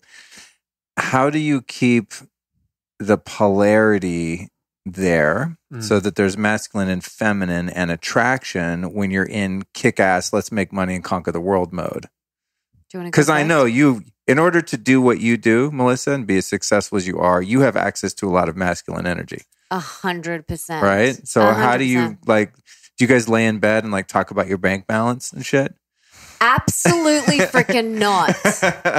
No numbers in bed. But we have had to fumble our way through this because we've had to draw some very firm boundaries around this. Because when you work and live with your beloved, there was times where we worked until midnight together, going at it, doing launches and all sorts of crazy things, creating sales pages and all sorts of wild things into the night. And we'd get in bed and it's ideas and brainstorming and let's do this and let's do that. And it got to the point where it was just all go, work. And I'm like, hang on a minute. First and foremost, we are lovers. We are lovers. And if we're not making love regularly, then we're just business partners and roommates. Yeah. And what's the point? What's the point? So, and that, like Nick said before, that's the only thing that we share that we can't do with anyone else. Well, that's our chosen, that we have chosen not to do with anyone else. It's this sacred, special container that we have together. And so we've had to draw some very firm boundaries. And we both work from home as well, which doesn't bother Nick so much, but it really, it's a lot for me because this is my kingdom, this is my sacred space. As the feminine, we love pottering. We love being in our space, cooking and doing the things in the home. We love nesting, being in the home. And if the masculine's always there, the feminine can't fully express her feminine. And so we've had to set some boundaries around working outside of the house, around no work talk, no phones, no laptops. After like 5:30, 6 o'clock, we're very good at this. Ooh, you are? That's awesome. We sit haven't down for been... dinner every night at 5:30. Really? Yeah, we eat at 5:30 cool. together with Leo. And then after that, it's like family time. It's we play games. It's play and we play games as a family. Or if Leo's not there, we get into bed. And that's our time to play. And we read and make love and talk. That's our time to connect. But we had to do the opposite to then learn what was right for us. You're not laying in bed like making love then, hey, let's work on that sales page. No, but we have done that. And you learned that it didn't work. It didn't work. Yeah. You know? Normally someone will start talking about something in bed and we'll be like, whoa. Like, please, let's not go there. You know? And the thing is like like Nick said, we all have masculine and feminine energy. Everyone here has both, right? And in order for you to be and show up as the best version of yourself, you need to have an equal balance of both of those within yourself and then within your partnership. But if you're too masculine and he's in his masculine, you're going to butt heads. Yeah. And if I'm too feminine and he's feminine, again, you're going to butt heads. So it's about coming back to taking responsibility for yourself and how you're showing up, making sure that you are balanced within your masculine and feminine, and they are as well. It comes back to the self-work. So for me, I am in my masculine when I'm working. I'm doing it. I'm going for it. I'm creating. I'm writing sales pages. I'm doing all of this stuff. I'm touring, looking at Zencaster and statistics and stuff. And that requires me to step more into my masculine. But then when I close my laptop, I need to do whatever it is that I need to do to balance and get back into my feminine. So for me, it's like having an Epsom salt bath, going into the infrared sauna, doing some yoga, meditation, even having a shower and putting on something a little bit more feminine, or like a skirt, or tying my hair up, or putting a lipstick on, just whatever it is that makes you feel. Maybe we'll have a dance, maybe we have a sing off in the car or something like that. Changing the energy and changing. Tony Robbins calls state change. State change, changing the state. Yeah. We call it a whoosh. Yeah, you can call it a whoosh or whatever it is. And so it's my responsibility to have that level of awareness to go, right, I have been go all day. I've been looking at Xero and balance sheets and profit and loss statements and things like that. Maybe I've just come from an accounting meeting. And it's my responsibility to now step into wife and mama mode and cook a beautiful dinner and have that beautiful connection with my family.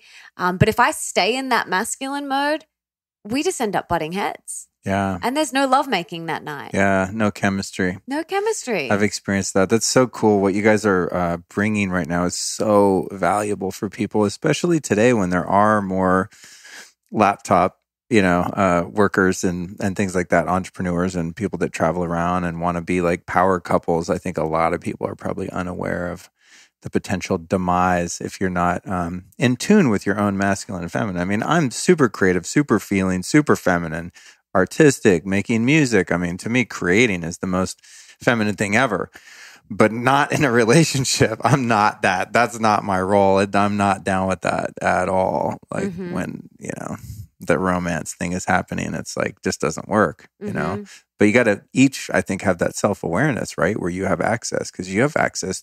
You're an artist, man. I mean, art is super feminine. It's a challenge because, what I do in her business is very masculine. Yeah. And I mean, we have teams now and I've been able to step out a lot more. And I've got very firm boundaries. I don't have email anymore. Like I've really managed. Oh my God. What? You're my hero, bro. We need to talk. We need to do another.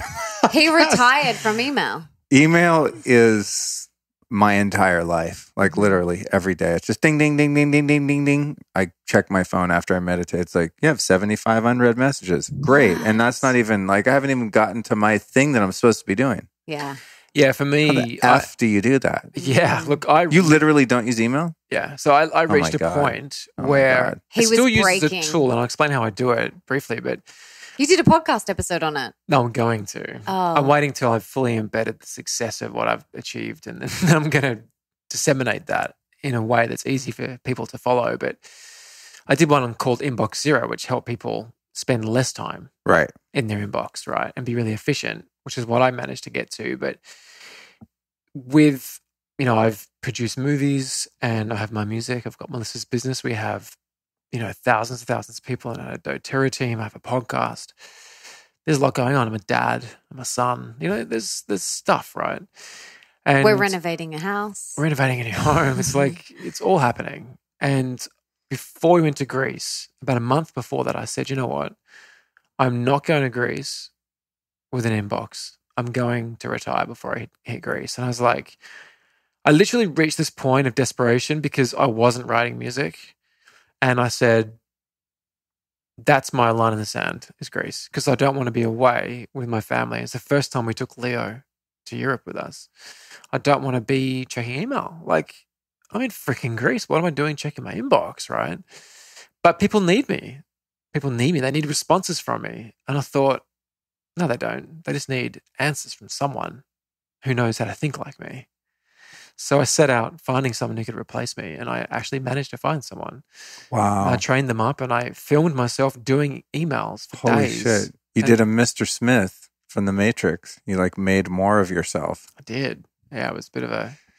I So you called her in somehow. So you filmed someone answering your emails, and now someone is just basically acts as you, like a VA or a personal assistant? The of sort? intention was to just manage my daily affairs, my Okay. inbox. So I filmed myself screen flow for Uh-huh. 2 days, clearing like my saying, inbox. this is how I would respond to this person when Right. this legal contract comes in for that film and this, because it's complex stuff. So I Yeah. just filmed it. I was like, this is going to be the most boring 2 days of your life, but here's like 20 hours worth of emails. Yeah. Go and watch that.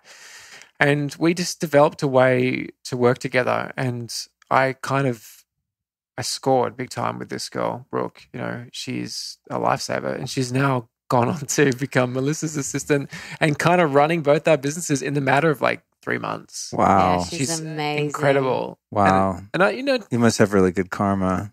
I was going to say I called her in somehow. Yeah. But what he then does is we use an app called Voxer. Got it. I Yeah. use that, yeah. So Brooke will then Vox us, say, hey, Luke Stories just confirmed the interview on Tuesday night at blah, blah, blah. Which she did say. Yeah.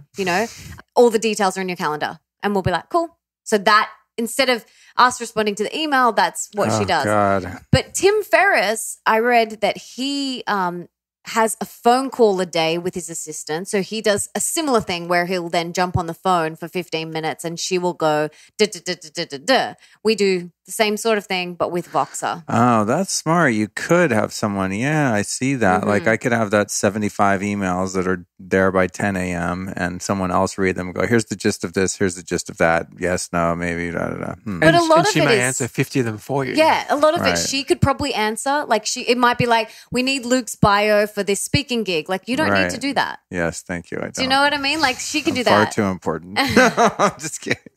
But no, dude, like, as you guys know, the more stuff you get involved in, like what happens is it just makes your email box grow. Like people think success is this, glamorous thing. I find the more successful I am, it's just, in a way, it's more of a pain in the ass until you learn how to systematize things and, Well, pain. outsource and all that, which I have over the years. I mean, I'm being melodramatic, of course, just because I'm that way, but pain I is like the where you're signal. going, dude. Yeah, pain is the signal to change. And, It is. And I just reached that point. Like, am I really going to let this piece of technology and the number of little unread emails dictate That little goddamn what red I circle. put out in the world? Is that going to red stop me writing circle. music?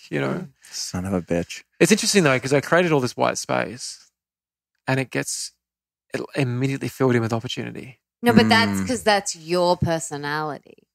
Like Nick is a serial creator and entrepreneur. And so literally he created all of this white space because he was spending hours a day in his inbox, not doing what his soul wants to do, which is create music.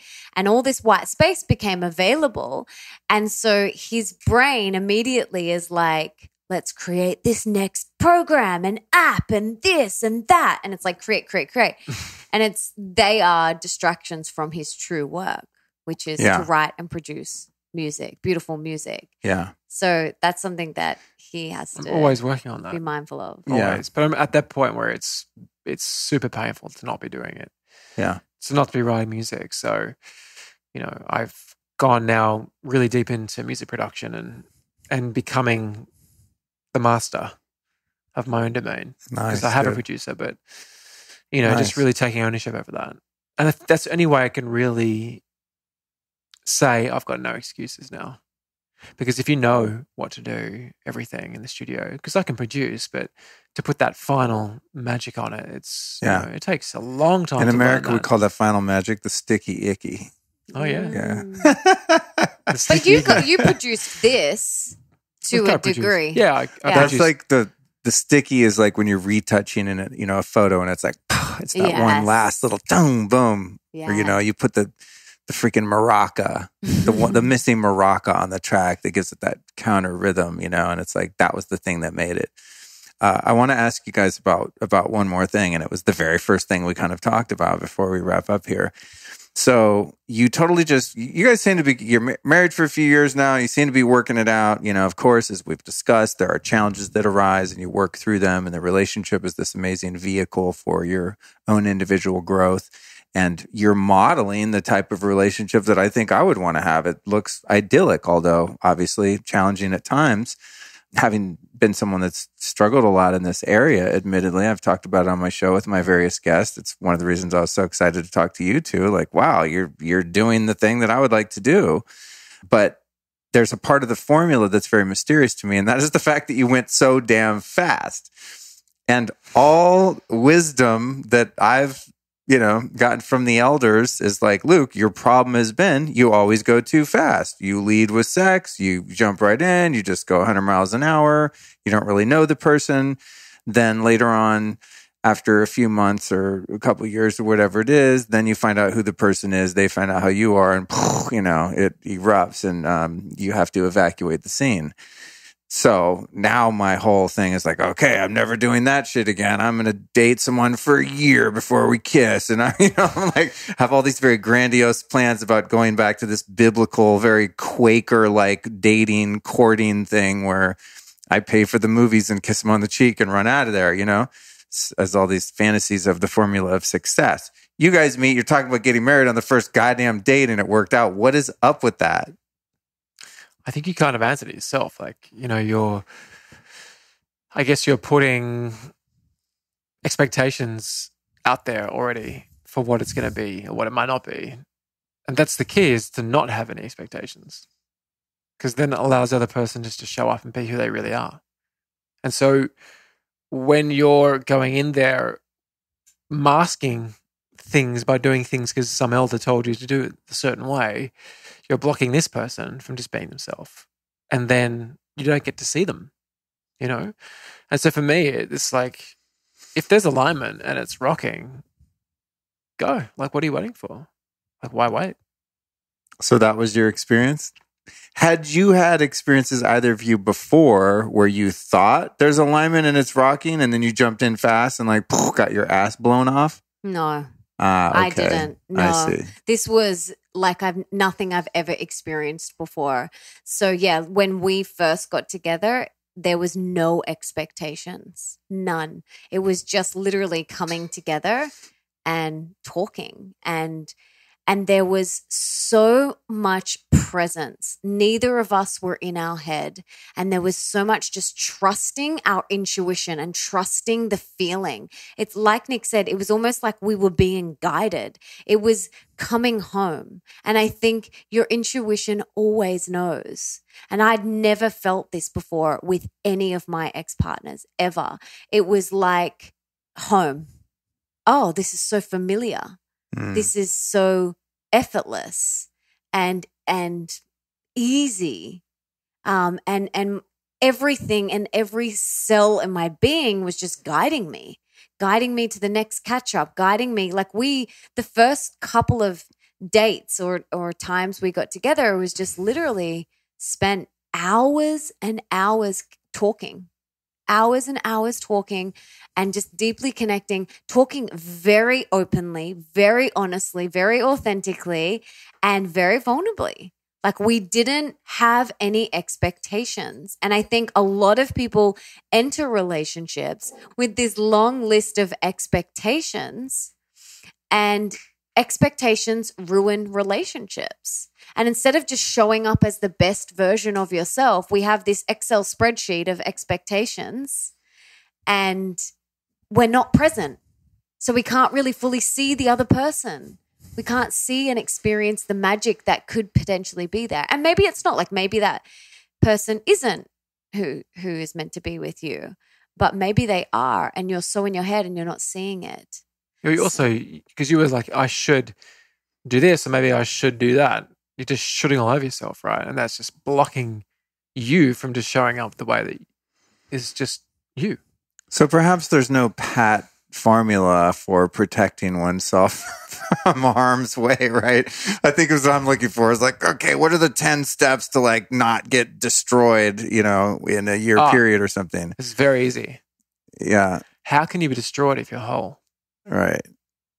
Yeah. Tell that to my half self. But that is the key. Yeah. But what you're saying is, this is the wisdom of the elders. This is, the more prudent way of easing into a relationship slowly and building intimacy over time, and, building a friendship with someone before you just like your whole relationship is built on, like you said, the foundation. I forget the word you used for the foundation. Like if the foundation of a relationship is sex, and that's like the number one thing that you try to patch everything else on top of, wisdom of the ages says that there's a likelihood that it might not have legs to stand on. Mm-hmm. What you guys are describing is not having any preconceived notions or attachments to any particular formula, but really being in touch with your intuition and letting that guide you from that sense of self-awareness. And in your particular case, it was just, you're both just like, yep, this is the thing. Mm-hmm. Is what I'm hearing. Exactly. No question. There wasn't any thought about it. Right. It just was. And it was just like guided. Intuition was just like, hell yeah. And we have a saying, if it's not a hell yeah, it's a no. yeah, that's great. I love that. That's how we live our life and do business. If it's not a hell yeah, it's a no. And for us, it was just a hell yeah. Well, we know couples who we feel like have had a similar connection to us. And what's common amongst that is that everyone has always said the same thing, that before they met their one, and they'd heard that saying, you know when you know. Mm-hmm. No one believes that until you experience it. Right. And then you experience it, and you're like, oh, yeah. And you just know. Yeah, because I had so many friends say that to me. When you know, and I was like, whatever. That's the biggest load of BS I've ever heard. And then when I knew, I called my best friend, and I was like, oh my God, I know. And she's like, and I'm like, I just know. Dead set, I know. It's like the easiest decision. Marrying him was the easiest thing I've ever done. There was no question about it. Like our parents, like you could expect that they may have shit come up. Like, you're rushing into this, Melissa. Like, don't you think you should slow down? Yeah. And our parents, once they met each other, they were like, oh yeah, no doubt. Yeah, you guys are soulmates, of course. Whoa. Yeah. And our parents used to joke that I'd be sprinting down the aisle. And we were like, we just wanted to be married. Mm. We were like, let's just go get the paper. Like, we just love each other so much. And this is almost 5 years ago now. Yeah. And we just wanted to be married. We didn't want the whole big shebang. We just wanted to have that union. And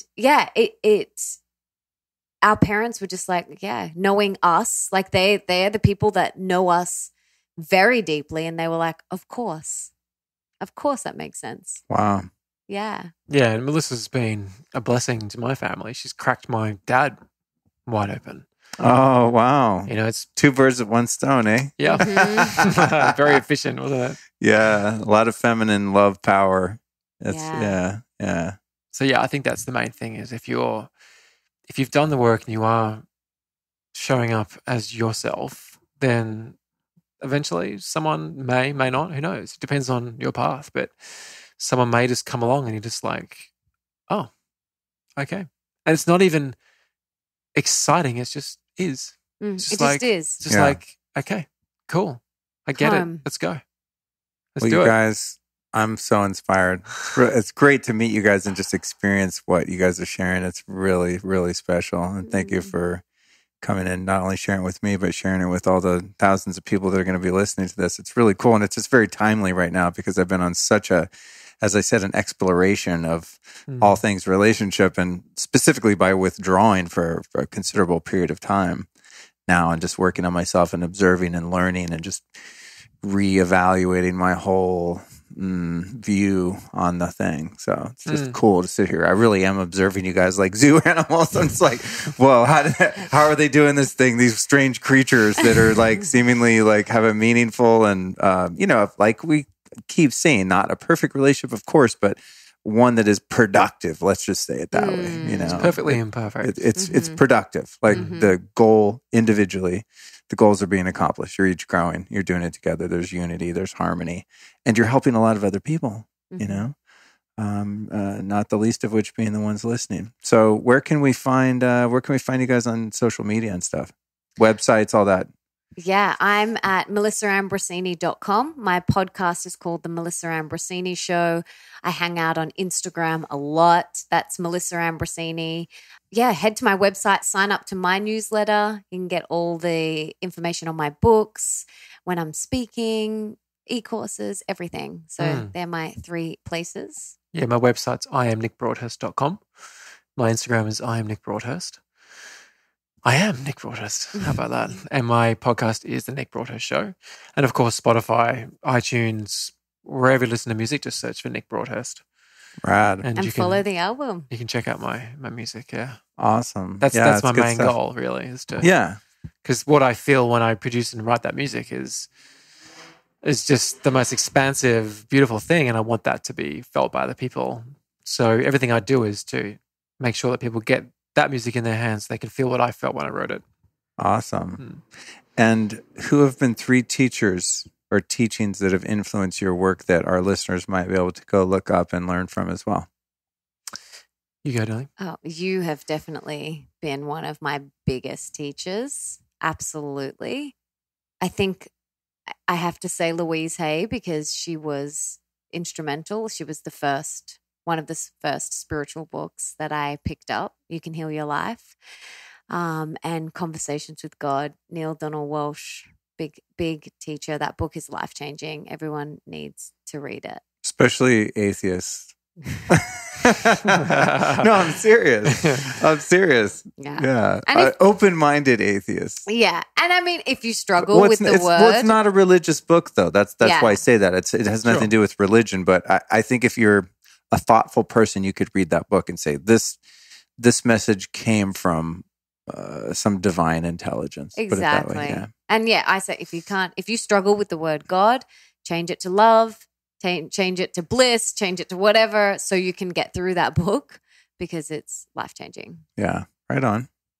I'd have to say it's hard to go past that book because of the impact it had on me in that moment on the boat and bringing us together ultimately. Right, creating right. the space, So I definitely would have to point to Neil Donald Walsh. But very auspicious that, yeah. It is. I mean, David Dieter with his work with The Way of the Superior Man and Dear Lover. I just think, when it comes to not just relationships, but just knowing yourself, if you don't have that core understanding of the masculine and the feminine, how that plays out in your life, how it plays out in your relationships, I feel like there was Nick before masculine and feminine understanding and there's Nick after. And they're 2 very different people. I was given a roadmap to know myself, and it's the fundamentals, really. Like, it really is the fundamentals. In many ways, I see also like Ayurveda to me is another sort of key to the matrix. It's a way of looking at life through a lens that gives so much clarity. So definitely Neil Donald Walsh, definitely David Dieter. Yeah, I think I'd have to point to some musicians as well, because there's something that happens when you listen to a song that no book can do. There's a song there's a song that brought me back to music, which was Weird Fishes by Radiohead. Don't know it. Yeah, and it just so good. I remember hearing it. I don't know how I missed the song, and I heard it maybe 4 or 5 years ago. Oh God, how long? How long have we been together? Maybe, 5. Maybe 6 years ago. I heard it and I just went, "Holy crap! What am I doing with my life?" Like I want to make people feel that way. So listen to Weird Fishes by Radiohead. I'm going to listen to it tonight. It has It's a weird. so I wish you beautiful. could play, like secular commercial Yeah. music in your podcast. Like, Yeah. wouldn't it be sick to have the outro of the show segue into that song now? But then I think I'd have to pay Radiohead Yeah. or something. Well, you can use mine. Yes. I'm always so. Oh, okay, thank you. Yeah. I will. Thank you. Yes. For every show? No. And the album is called Thank You. So Yeah, but do you know what I'm saying? Do you Yeah. ever want to do that on your podcast? I really want to make, an NPR kind of cool intros and outros with music. And I'm like, God, I can't use anyone's music unless, I've had it made or licensed or stock music or something. I'm lucky because You just use I all just yours. use mine. That's great, and yeah. that's part of the story. And I've actually used one person's song, Oh, okay. and he's an artist from the 40s called Lenny Tristano. He's a Oh, jazz interesting. pianist. And that was because it's a whole other story, but it's an episode called My Past Life, and he was me. Whoa. And you have to listen or read that episode to understand what I'm saying. But I thought, screw the freaking copyright. I'm putting this in my podcast because it's me. Whoa. So that was a profound thing as well that happened. Rad. To me. Yeah. Well, you just inspired me. Maybe I just need to go cause I'm a musician too. I don't play in bands anymore, but I did for a long time. Maybe I just need to go make some of my own damn Just make music. it. Yeah. Then I can use whatever I want. God Yeah. damn it. All right, you guys. Thank you so much for coming by and being on the show. I appreciate it. And I want you to enjoy the rest of your visit in the United States. Thank you. Thanks so for having much us. for having us. Yeah, we're happy to have you, accents and all. It's been awesome. I don't know about you, but I'm feeling pretty damn warm and fuzzy after soaking up all these love vibes with Melissa and Nick. Thank you guys so much for joining me on this episode. What a fun conversation, right? These guys are just amazing. I think one of us had to go somewhere or something was happening. I don't recall right now. I haven't listened back to the end, but I do remember as I was recording this that it was too short. There was more I wanted to know. I was fascinated, especially from Nick. Nick is he's quite the Renaissance man. He had a lot to offer, very great perspective, and just two fully integrated human beings. And it was really inspiring sitting down. It gave me hope for the future that maybe I'd do something like they're doing. Shit, if they're doing it, I could do it. I got to interview them and find out what it takes. So you never know. I hope that you listening have found yourself in a similarly fulfilling and exploratory relationship where both parties are interested in the one common goal of working on themselves and working on the relationship itself. What an amazing gift to be able to have that. And I've had it a few times, and it's, I think, one of the most fulfilling things we could ever have. So if you're in it, rock on. I hope this episode helped you. And if you're not, well, now you kind of have a blueprint, right? So get out there and start banging it out, so to speak.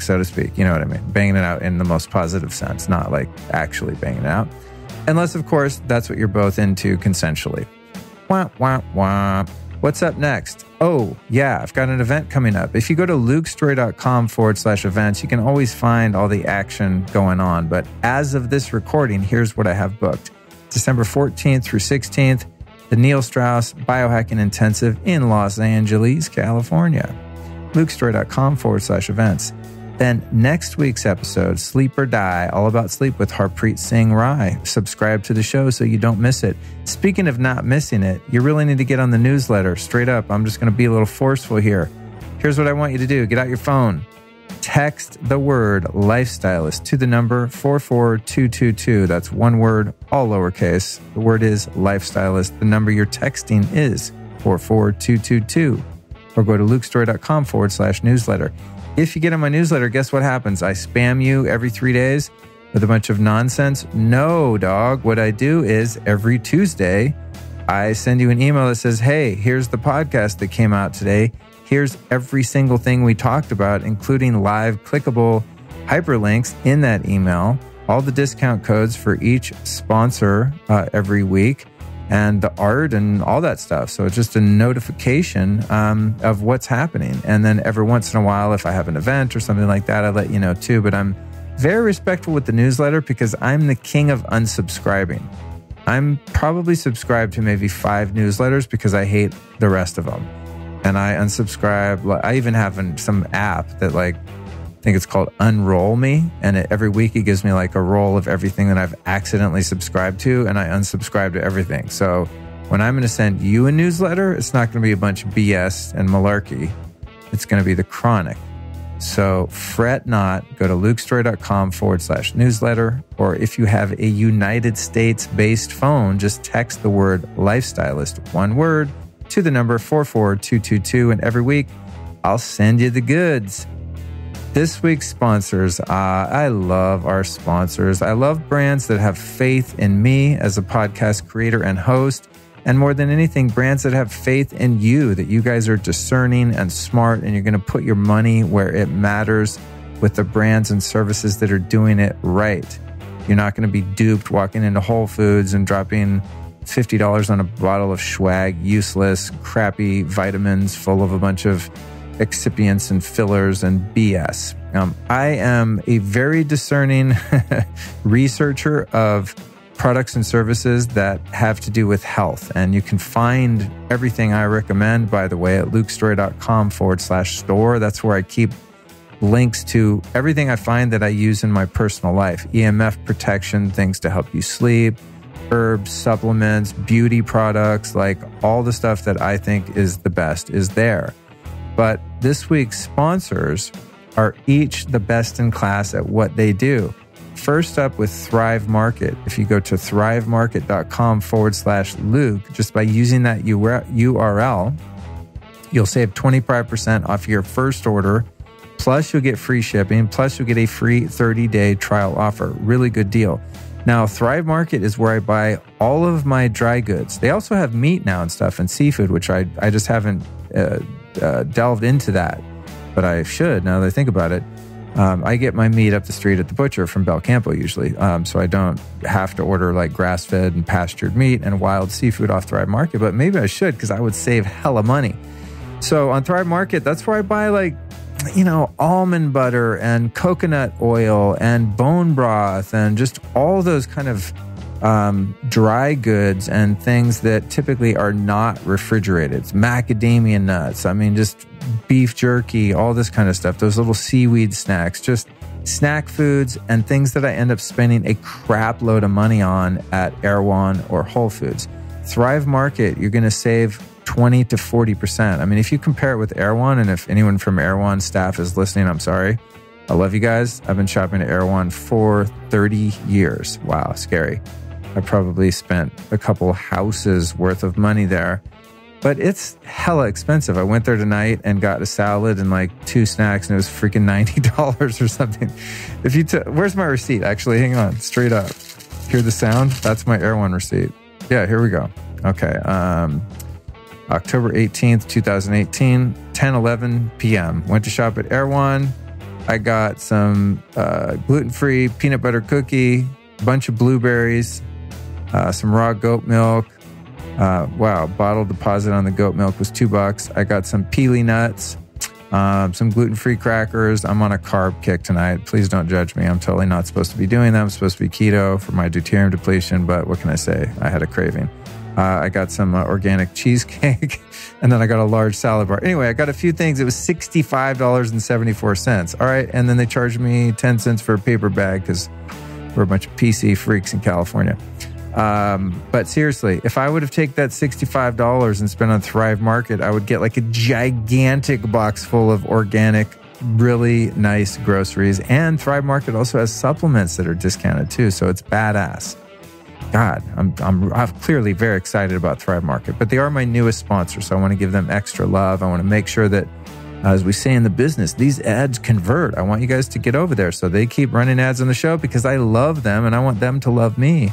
I want you to love them. So go to thrivemarket.com/Luke. That's all you got to do. The discount's built in once you get there. Then we've got Vital Reaction. My buddies with the molecular hydrogen. Go to vital-reaction.com, enter the code LukeH2 and save 10% off your molecular hydrogen tablets that are really easy to use. You just drop them in water. They give you tons of energy. They're massively anti-inflammatory, free radical scavengers. It's like drinking a giant cup of pure, potent antioxidants. If you want to take it to the next level at Vital Reaction, you can get yourself one of their molecular hydrogen gas inhaler. This is a medical type device. I mean, I use one every day, and they're kind of expensive, $4,000 to $7,000 range, if I'm not mistaken. Don't quote me on that. But you also save 10% off one of those. So if you're someone who is really into optimizing your health and you're kind of well healed, you might be able to pick up one of those. Or if you own a spa or a biohacking lab or a gym or something like that, and you want to invest something that you can treat your patients to, if you're a body worker or anything like that, the molecular hydrogen is incredibly powerful and incredibly healing at vital-reaction.com. Then our old buddies with the mushrooms and the coffee and stuff, Four Sigmatic. I mean, we just never get sick of them, right? Today what did I have? I made myself a bulletproof coffee, and I used the Four Sigmatic Reishi and Chaga. I love their Chaga. That's kind of my favorite right at the moment. Because chaga, I mean, I can make it myself, but I have to have a crock pot and the spring water. Got to boil all the chunks of chaga, which I just buy on eBay or whatever. It's cool, but it's a process. They do an extract of chaga. They make it super potent, and then they turn it into a powder that's really tasty. So you're getting the medicinal qualities of chaga without having to go through all the mess and fuss. It's like when I used to make bone broth. I was like, make my own bone broth. It's like, dude, I'm just going to get the kettle and fire bone broth off lukestory.com/store, get my discount, call it a day, throw it in the pot, heat it up. It takes me 2 seconds. It's just like, I can't do it. So I love foursigmatic.com/lukestory for all of your mushroom and herbal little tinctures and whatnot. And you'll save 15% over there, which is a pretty fat discount at Four Sigmatic by entering the code LukeStory. So that's foursigmatic.com/LukeStory. Okay, we did it. There's the outro. Thank you so much for joining me. Don't forget to share this episode with a couple friends who like to get down like this. And here's to you and the future of your love life. I'll catch you next Tuesday. This episode of the Lifestylist Podcast was produced by podcastmasters.net.